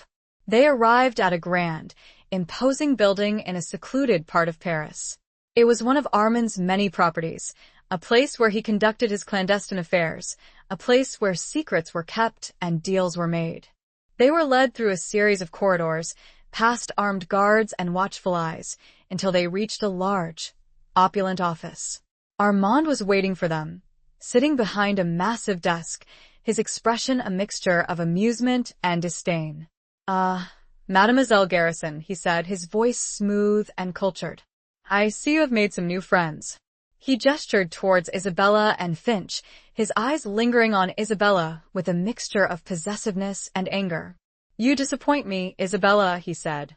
I thought you were smarter than this. I thought you understood the consequences of disloyalty. Isabella met his gaze, her eyes filled with defiance. I understand the consequences of betraying one's principles, she said. Something you seem to have forgotten. Armand chuckled, a cold, hollow sound. Principles? My dear Isabella, principles are for fools. The only thing that matters is power. And I have it. You don't. He turned his attention to Elizabeth. And you, Mademoiselle Garrison, he said. You have been a persistent thorn in my side. I admire your tenacity, your courage. But you are out of your depth. You have stumbled into a world you do not understand. I understand enough, Elizabeth said, her voice trembling slightly, but her gaze unwavering. I understand that you are a murderer, a traitor, a criminal, and I will not rest until you are brought to justice. Armand smiled, a chilling, predatory smile. Brave words, Mademoiselle Garrison, he said. But words are cheap. Actions are what matter. And I am a man of action. He gestured towards the guards, who stepped forward, their weapons drawn. Take them away, he said, and make sure they disappear. But just as the guards were about to seize them, a voice rang out from the doorway. Hold. Everyone turned to see Jean-Luc standing there, his face pale but his expression determined. He was holding a small, silver object in his hand, an object that Elizabeth recognized instantly. The coded transmitter, used by the Sparrows to communicate in emergencies. I have called for help. Jean-Luc said, his voice steady. The authorities are on their way. Your reign of terror is over, Armand.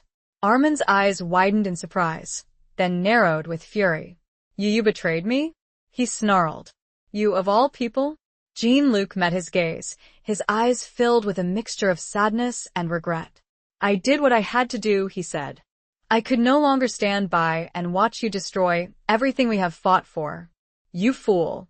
Armand shouted. You have signed your own death warrant. But it was too late. The sound of sirens could be heard in the distance, growing louder with each passing second. The authorities were closing in. Armand's men hesitated, their loyalty wavering. They looked at Armand, then at Jean-Luc, then at the approaching sirens. They were trapped, caught between their loyalty to their employer and the fear of the law. The tension in the room was palpable, the air thick with uncertainty. The masks of deception and duty were crumbling, revealing the true faces of the players in this deadly game.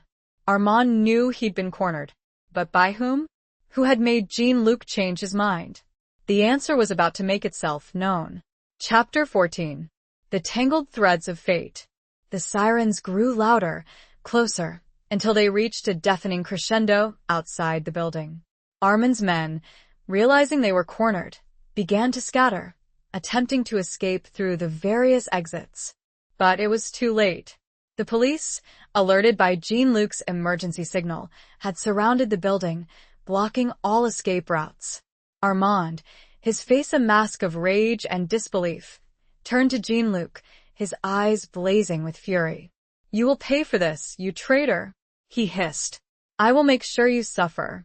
But Jean-Luc stood his ground, his expression unwavering.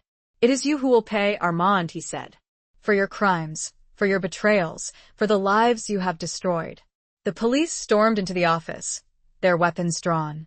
They quickly apprehended Armand and his remaining men, disarming them and placing them under arrest. Elizabeth, Isabella, and Finch watched in stunned silence, their hearts pounding with a mixture of relief and disbelief. They had survived. They had won. But the victory felt hollow, tainted by the knowledge that Jean-Luc had initially been the betrayer. As Armand was being led away, he stopped in front of Elizabeth, his eyes filled with a venomous hatred. "This is not over, Mademoiselle Garrison," he snarled. "I will have my revenge. You may have won this battle, but you will lose the war." Then, he was gone, dragged away by the police, his threats echoing in the silence. Elizabeth turned to Jean-Luc, her eyes filled with questions, with confusion, with a lingering sense of betrayal. "Why, Jean-Luc?" she asked, her voice barely a whisper. "Why did you betray us? And why did you change your mind?" Jean-Luc looked at her, his expression a mixture of shame, regret, and a profound sadness. I was weak," he said, his voice trembling. "Armand had something on me, something from my past, something I was ashamed of. He threatened to expose me, to ruin my life, if I didn't cooperate." He explained that he had been forced to provide Armand with information about the sparrows, about their plans, about their movements. He had been the serpent in their sanctuary, the one who had betrayed them. "But when I saw you, Elizabeth," he continued, "when I saw your courage, your determination, your unwavering belief in justice, I realized I couldn't do it anymore. I couldn't betray you. I couldn't betray Nathaniel's memory. I couldn't betray my own conscience." He had sent the emergency signal, knowing that it would likely lead to his own arrest, but he had been willing to pay the price. Elizabeth looked at him, her initial anger replaced by a sense of pity, of understanding. She saw the pain in his eyes, the weight of his guilt, the burden of his past. "I forgive you, Jean-Luc," she said, her voice soft. "I understand. We all make mistakes. We all have our weaknesses. But what matters is that you did the right thing in the end." Jean-Luc nodded, tears welling up in his eyes. "Thank you, Elizabeth," he said. "Thank you for your forgiveness. Thank you for your strength. Thank you for reminding me of who I am."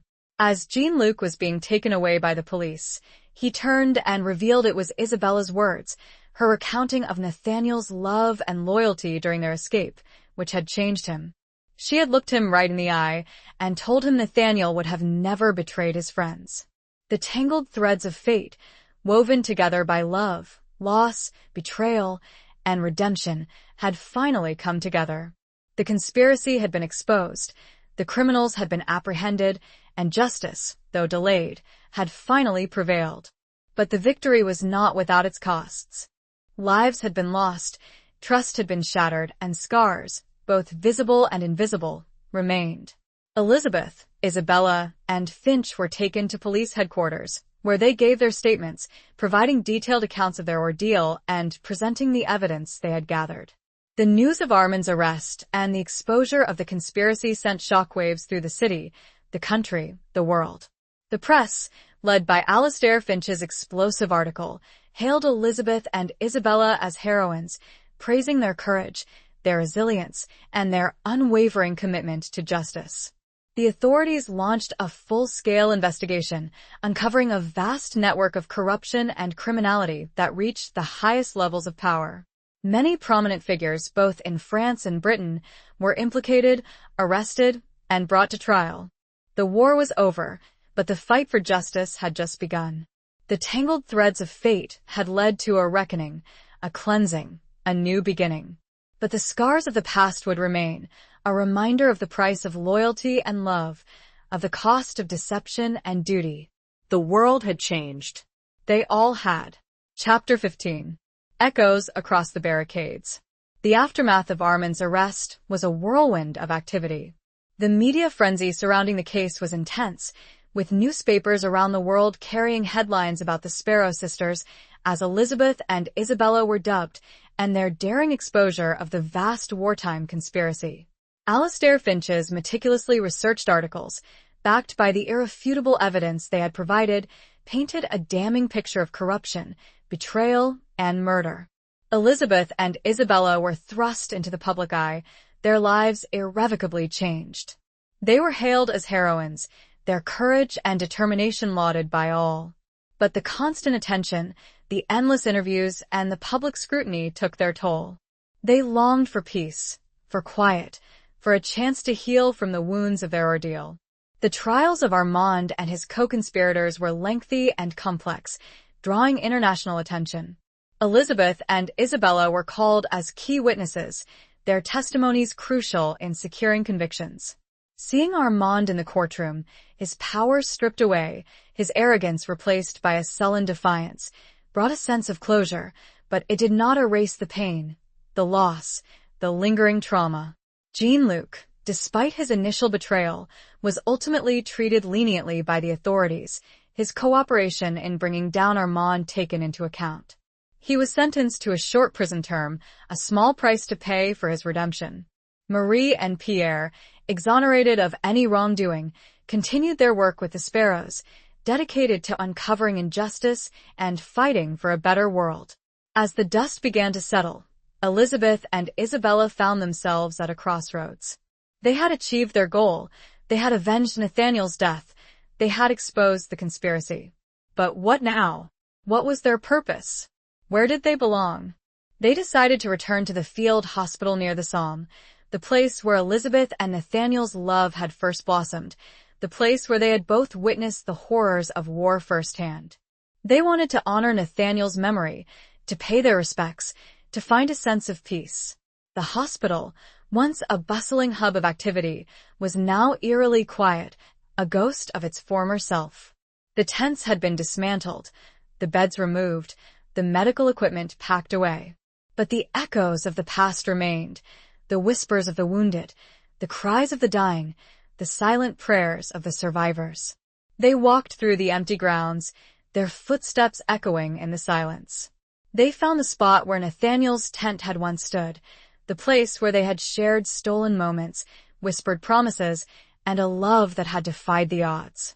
Elizabeth knelt down, placing a small bouquet of wild flowers on the ground, a simple tribute to the man she had loved and lost. "We did it, Nathaniel," she whispered, her voice choked with emotion. "We found the truth. We avenged you. We brought them to justice." Isabella stood beside her, her arm around Elizabeth's shoulder, offering silent support. They had shared a unique bond, forged in the crucible of war, strengthened by their shared love for Nathaniel and tempered by their shared fight for justice. "He would be proud of you," Isabella said, her voice soft. "Of both of us." They spent the rest of the day at the hospital, reminiscing about Nathaniel, sharing their memories, their grief, their hopes for the future. They talked about their plans, their dreams, their uncertainties. Elizabeth decided to return to nursing, to dedicate her life to healing, to helping others. She wanted to use her skills, her experience, her compassion to make a difference in the world. Isabella, on the other hand, was unsure of her path. Her life as a spy, as a double agent, had left her scarred, disillusioned. She longed for a normal life, a life of peace, of stability, of love. But she didn't know if she was capable of it, if she could ever escape the shadows of her past. "I don't know what to do," she confessed to Elizabeth. "I don't know who I am anymore." Elizabeth looked at her, her eyes filled with understanding. "You are a survivor, Isabella," she said. "You are strong. You are courageous. You are compassionate. You can be whoever you want to be. You can create your own future. As the sun began to set, casting long shadows across the empty fields, they left the hospital, their hearts heavy, but their spirits lifted. They had found a sense of closure, a sense of peace, a sense of hope. The echoes across the barricades of war, the whispers of the past, would always be with them. But they had learned to live with them, to learn from them, to use them as a source of strength, of inspiration, of resilience. They had faced the darkness, together, and they had emerged stronger, wiser, more determined than ever before. They had found justice, they had found friendship, and they had found a new purpose in life. They had won the war after the war. And that was enough. For now. Chapter 16. The Unveiling of Hidden Scars. With the trials concluded and Armand and his cohorts imprisoned, Elizabeth and Isabella sought respite from the relentless glare of the public eye. They decided to retreat to a small coastal village in Brittany, a place far removed from the turmoil of Paris and the battlefields of the Somme. The rhythmic crash of the waves against the shore and the salty tang of the sea air offered a balm to their frayed nerves, a chance to heal and to reflect on their future. They rented a modest cottage overlooking the ocean, its whitewashed walls and simple furnishings a stark contrast to the opulence of Armand's chateau. They spent their days walking along the beach, collecting shells, watching the fishing boats return to harbor and slowly, tentatively, rebuilding their lives. But the scars of the past, both visible and invisible, were not easily erased. Nightmares plagued them, flashbacks to the violence, the betrayals, the constant fear. They would wake up in a cold sweat, their hearts pounding, their minds racing. One evening, as they sat on the porch, watching the sun dip below the horizon, painting the sky in hues of orange and purple, Isabella broke the silence. "I still see his face," she said, her voice trembling. Armand's face. His eyes, filled with such hatred, such cruelty. Elizabeth nodded, her own memories still vivid and painful. "I see Nathaniel's face," she said. His smile, his eyes, filled with love, with hope. "And then I see him lying there, lifeless, his dreams shattered." They shared their pain, their grief, their guilt. Isabella blamed herself for not being able to save Nathaniel, for not being able to prevent his death. Elizabeth blamed herself for not realizing the truth sooner, for not being able to protect him. "We did everything we could," Elizabeth said, trying to reassure both herself and Isabella. "We fought for him. We avenged him. We brought his killers to justice."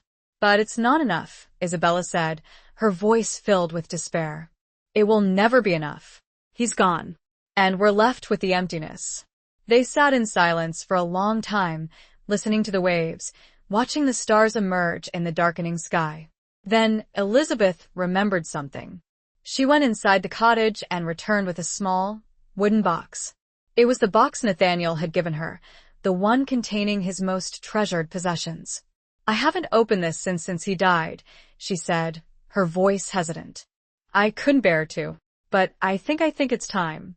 They opened the box together, their hands trembling.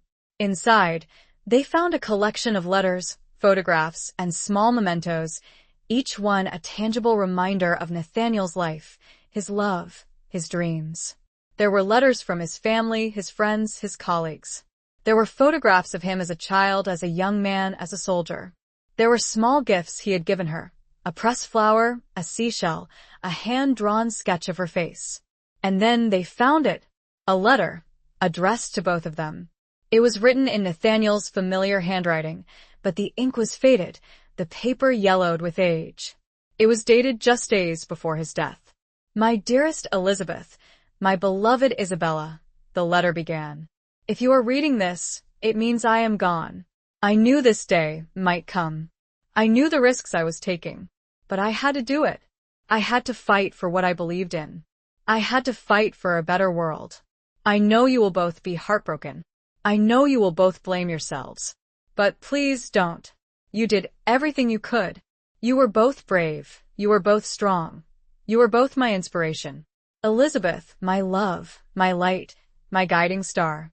You were the best thing that ever happened to me. You showed me the meaning of love, of hope, of happiness. I will always cherish the moments we shared, the dreams we dreamed. Please, live your life to the fullest. Find happiness again. Find love again. You deserve it. Isabella, my fierce, my passionate, my courageous Isabella. You were my confidant, my partner, my soulmate. You understood me like no one else. You challenged me. You inspired me. You made me a better man. Please, forgive me for the pain I have caused you. Forgive me for leaving you. But know that I loved you, with all my heart, with all my soul. To both of you, my beloved women, I say this: do not let my death be in vain. Continue the fight. Expose the truth. Bring the guilty to justice. And most importantly, live your lives. Be happy. Be free. Remember me, but do not let my memory hold you back. Move forward together. Find peace. Find love. Find joy. Tears streamed down their faces as they read those words. His final message, his final blessing, his final act of love. The unveiling of these hidden scars, the emotional wounds that had festered beneath the surface, was painful, but it was also cathartic. It allowed them to grieve, to forgive, to heal. They realized that Nathaniel's death, though tragic, had brought them together.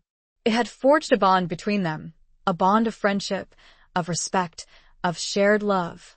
They decided to honor his memory, not by dwelling on the past, but by embracing the future. They would live their lives to the fullest. They would find happiness again. They would find love again. They would move forward together.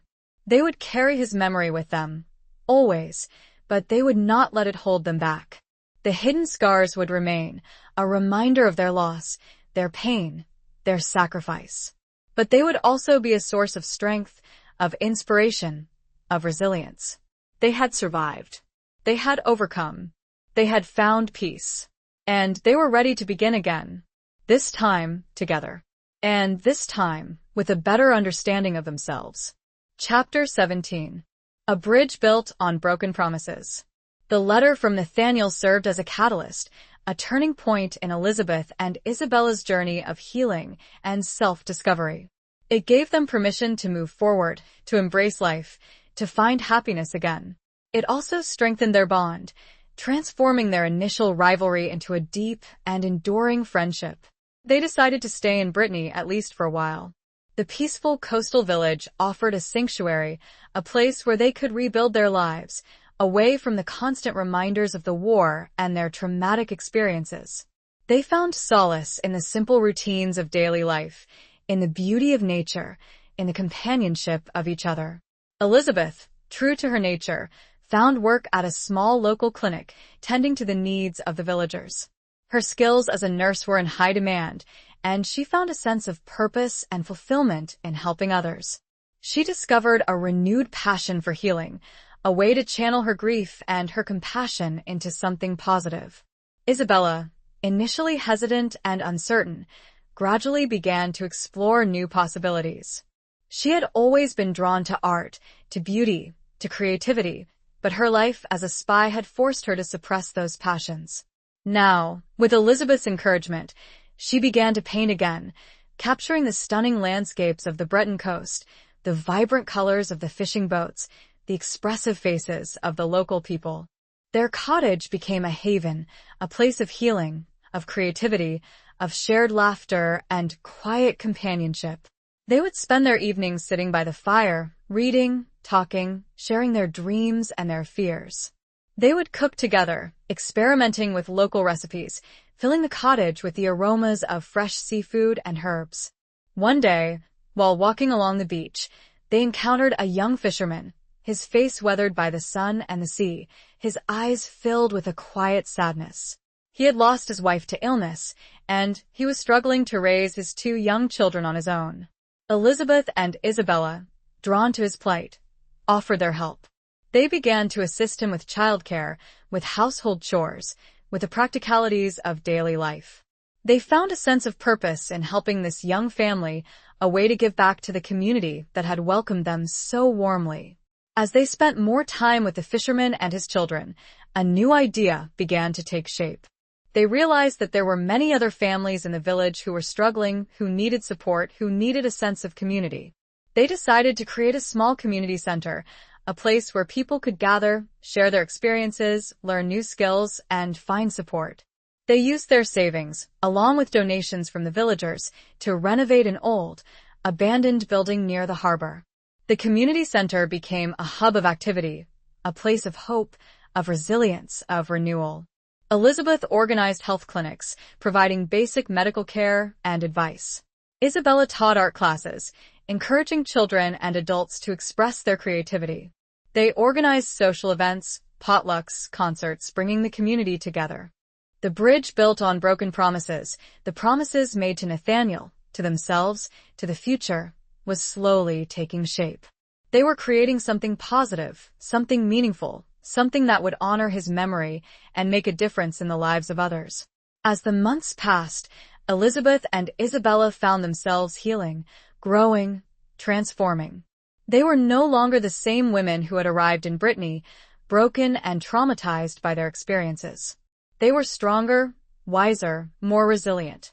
They had found a new purpose in life, a new sense of belonging, a new appreciation for the simple joys of everyday existence. They had found a way to bridge the gap between their past and their future, to build a new life on the foundations of their shared experiences. One evening, as they sat on the porch, watching the sunset, Isabella turned to Elizabeth, her eyes filled with gratitude. "Thank you," she said, her voice soft. "For everything. For your friendship, for your support, for helping me to find my way again." Elizabeth smiled, her heart filled with warmth. "We found our way together, Isabella," she said. "We built this bridge together. And we'll continue to walk it together." The broken promises of the past had been transformed into a new promise, a promise of hope, of healing, of a future filled with purpose and meaning. The bridge was strong, built on the foundations of love, loss, forgiveness, and a shared determination to make a world, at least their small part of it, a better place. Chapter 18. The Reckoning of Shattered Souls. Years passed, and the small coastal village in Brittany became Elizabeth and Isabella's permanent home. The community center flourished, becoming an integral part of village life, a testament to their dedication and resilience. They had built a life for themselves, a life filled with purpose, with friendship, with a quiet sense of contentment. But the past, though buried, was never truly forgotten. The echoes of the war, the memories of Nathaniel, the scars of their shared ordeal, remained. They had learned to live with them, to integrate them into their present, but they were always there, a subtle undercurrent beneath the surface of their lives.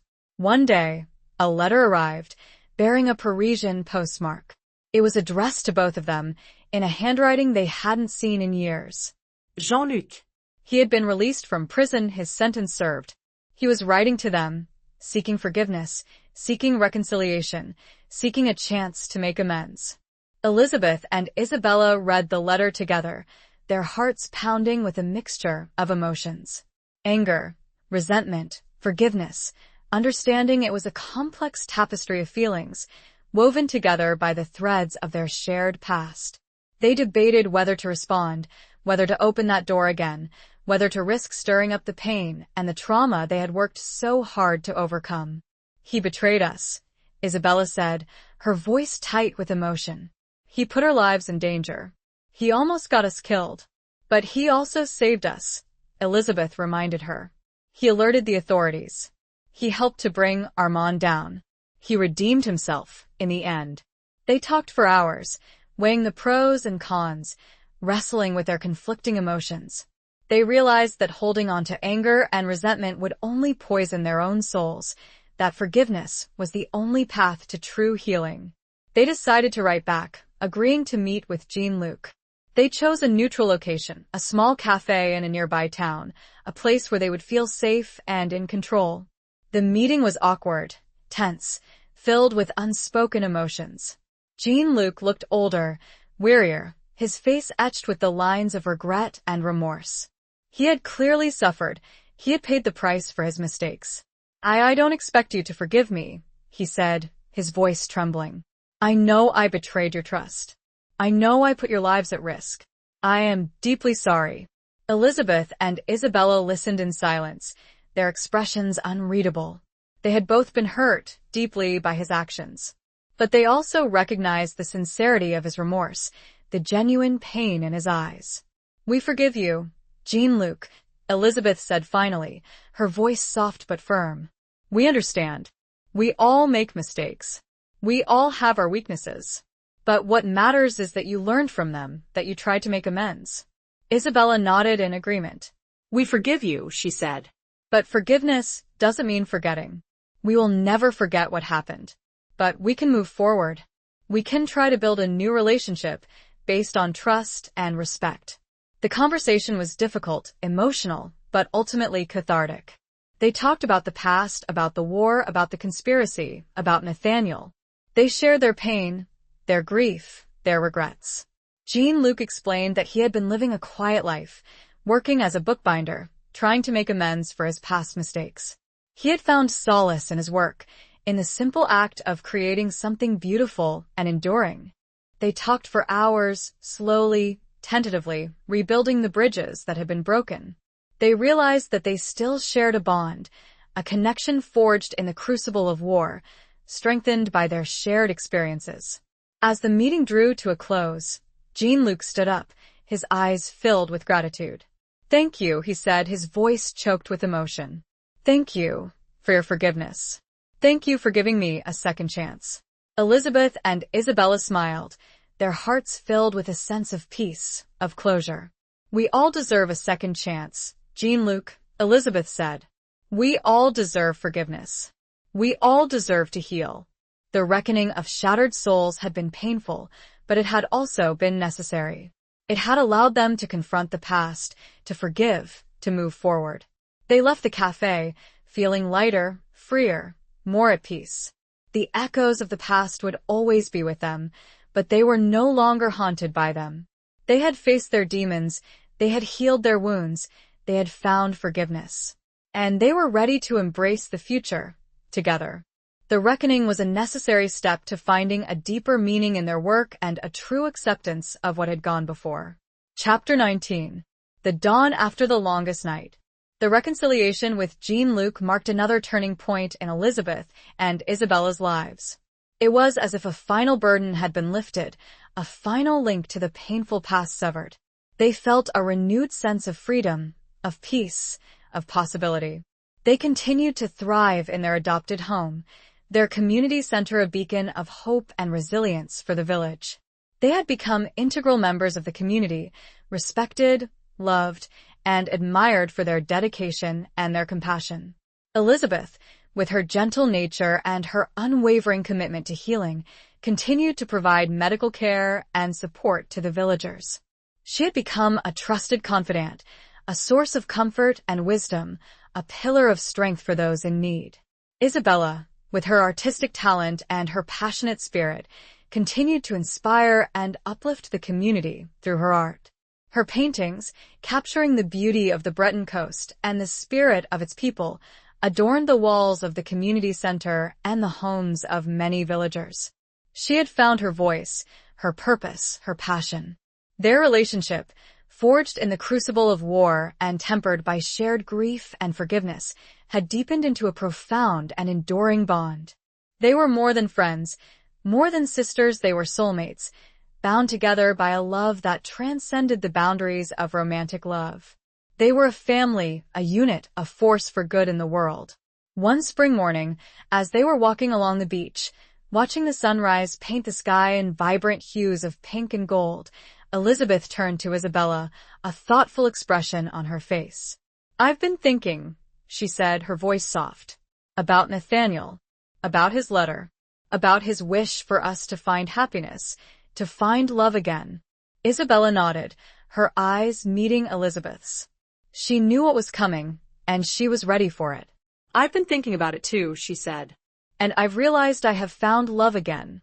I found it here, with you, with this community, with this life we've built together. Elizabeth smiled, her heart filled with warmth. Me too, Isabella, she said.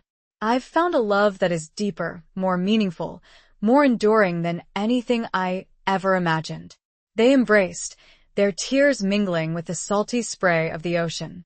They had found love, not in the romantic sense, but in the truest, most profound sense of the word.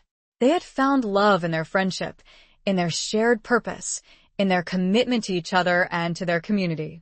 They realized that Nathaniel's wish had been fulfilled, in a way they hadn't expected. He had wanted them to be happy, to be free, to live their lives to the fullest. And they were. They had found a happiness that transcended the pain of the past, a freedom that came from embracing the present, and a purpose that gave their lives meaning and direction. As they walked back towards the village, hand in hand, they saw a group of children playing on the beach, their laughter echoing in the morning air. They were the children of the community center, the children they had helped to raise, to educate, to inspire. They were the future. And in their bright, hopeful eyes, Elizabeth and Isabella saw a reflection of their own resilience, their own strength, their own unwavering belief in the power of love, of hope, of community. The dawn after the longest night had finally arrived. The darkness of the past had receded, replaced by the light of a new day, a new beginning, a new hope. They had survived. They had overcome. They had found peace. They had found love. They had found their purpose. And they were ready to face whatever the future held together. The scars were still there, of course, but they now shone with a kind of beauty. The beauty of survival. Chapter 20. Where the heart finally rests. The years that followed were filled with a quiet contentment, a gentle rhythm of life that soothed Elizabeth and Isabella's souls. The community center continued to flourish, expanding its services and reaching out to neighboring villages. They had become pillars of the community, respected and loved for their unwavering dedication and their boundless compassion. Elizabeth, with her gentle touch and her healing hands, continued to provide medical care, her reputation spreading far and wide. She had become a symbol of hope, a beacon of light in a world still recovering from the ravages of war. Isabella, with her artistic talent and her passionate spirit, continued to inspire and uplift through her art. Her paintings, capturing the beauty of the Breton coast and the resilience of its people, adorned galleries and homes across France and beyond. She had found her voice, her purpose, her legacy. Their relationship, a bond forged in the crucible of war and strengthened by shared grief, forgiveness, and love, deepened with each passing year. They were inseparable, their lives intertwined like the threads of a tapestry, each one complementing and enriching the other. They had found a love that transcended the boundaries of romantic love, a love that was rooted in mutual respect, admiration, and unwavering support. They were a family, a unit, a partnership in the truest sense of the word. One crisp autumn afternoon, as they were walking along the cliffs overlooking the ocean, a familiar figure emerged from the mist. It was Jean-Luc, his hair now streaked with gray, his face lined with the passage of time, but his eyes still holding that familiar spark of intelligence and determination. He had come to visit them, to see for himself the life they had built, the legacy they had created. He had kept in touch over the years, sending occasional letters and postcards, sharing snippets of his quiet life as a bookbinder. The reunion was warm, filled with a quiet joy, a sense of closure, a final reconciliation. They spent the afternoon reminiscing, sharing stories, catching up on each other's lives. Jean-Luc was amazed by the community center, by the impact Elizabeth and Isabella had made on the lives of so many people. He saw the children playing, the adults laughing, the sense of hope and resilience that permeated the air. "You have created something truly special here," he said, his voice filled with admiration. "You have built a sanctuary, a haven, a place where people can heal and find hope." Elizabeth and Isabella smiled, their hearts filled with gratitude. They had come a long way, from the darkness of war and betrayal to the light of peace and purpose. As the sun began to set, casting long shadows across the cliffs, Jean-Luc prepared to leave. He embraced Elizabeth and Isabella, his eyes filled with tears. "Thank you," he said, his voice choked with emotion. "Thank you for forgiving me. Thank you for showing me the true meaning of friendship, of loyalty, of love." They watched him walk away, his figure disappearing into the mist, a final link to their past fading into the distance. Elizabeth and Isabella turned to each other, their hands intertwining. They looked out at the ocean, the vast expanse of water stretching out before them, mirroring the vastness of their own journey, the depths of their own experiences. They had found where their hearts finally rested. It was here, in this small coastal village, surrounded by the people they loved, doing the work they were meant to do. They had found peace, they had found purpose, they had found love. They had found their home, and as the stars began to emerge in the darkening sky, they knew that their journey, though marked by pain and loss, had led them to this place, this moment, this perfect and enduring peace. They knew, with absolute certainty, that they were exactly where they were meant to be. The long search was over. Their hearts, at last, were still. Epilogue. The years melted into decades. Elizabeth and Isabella lived long and fulfilling lives, their legacy woven into the fabric of the Breton coastal village. The community center they had founded became a model for others across France, a testament to the power of compassion, resilience, and the enduring strength of the human spirit. Elizabeth, her hands now gnarled with age, but still gentle and healing, continued to tend to the villagers' needs until she could no longer hold a needle. She passed away peacefully in her sleep, surrounded by the love of her community, her final breath a sigh of contentment. Isabella, her artistic spirit undimmed by time, continued to paint until her eyesight failed, her canvases capturing the ever-changing beauty of the sea and the sky. She followed Elizabeth a few years later, her heart finally joining her beloved friends in eternal rest. They were buried side by side in the small village cemetery, overlooking the ocean they had both loved so dearly. Their headstones, simple and unadorned, bore only their names and the inscription, "Together in life, together in peace." Their story became a local legend, passed down through generations, a tale of courage, resilience, forgiveness, and the enduring power of love.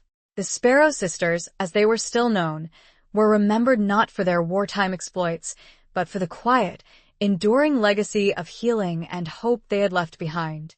The community center, now bearing their names, continued to thrive, a living testament to their vision and their unwavering commitment to serving others. It remained a beacon of light, a sanctuary, a place where people could find support, friendship, and a sense of belonging.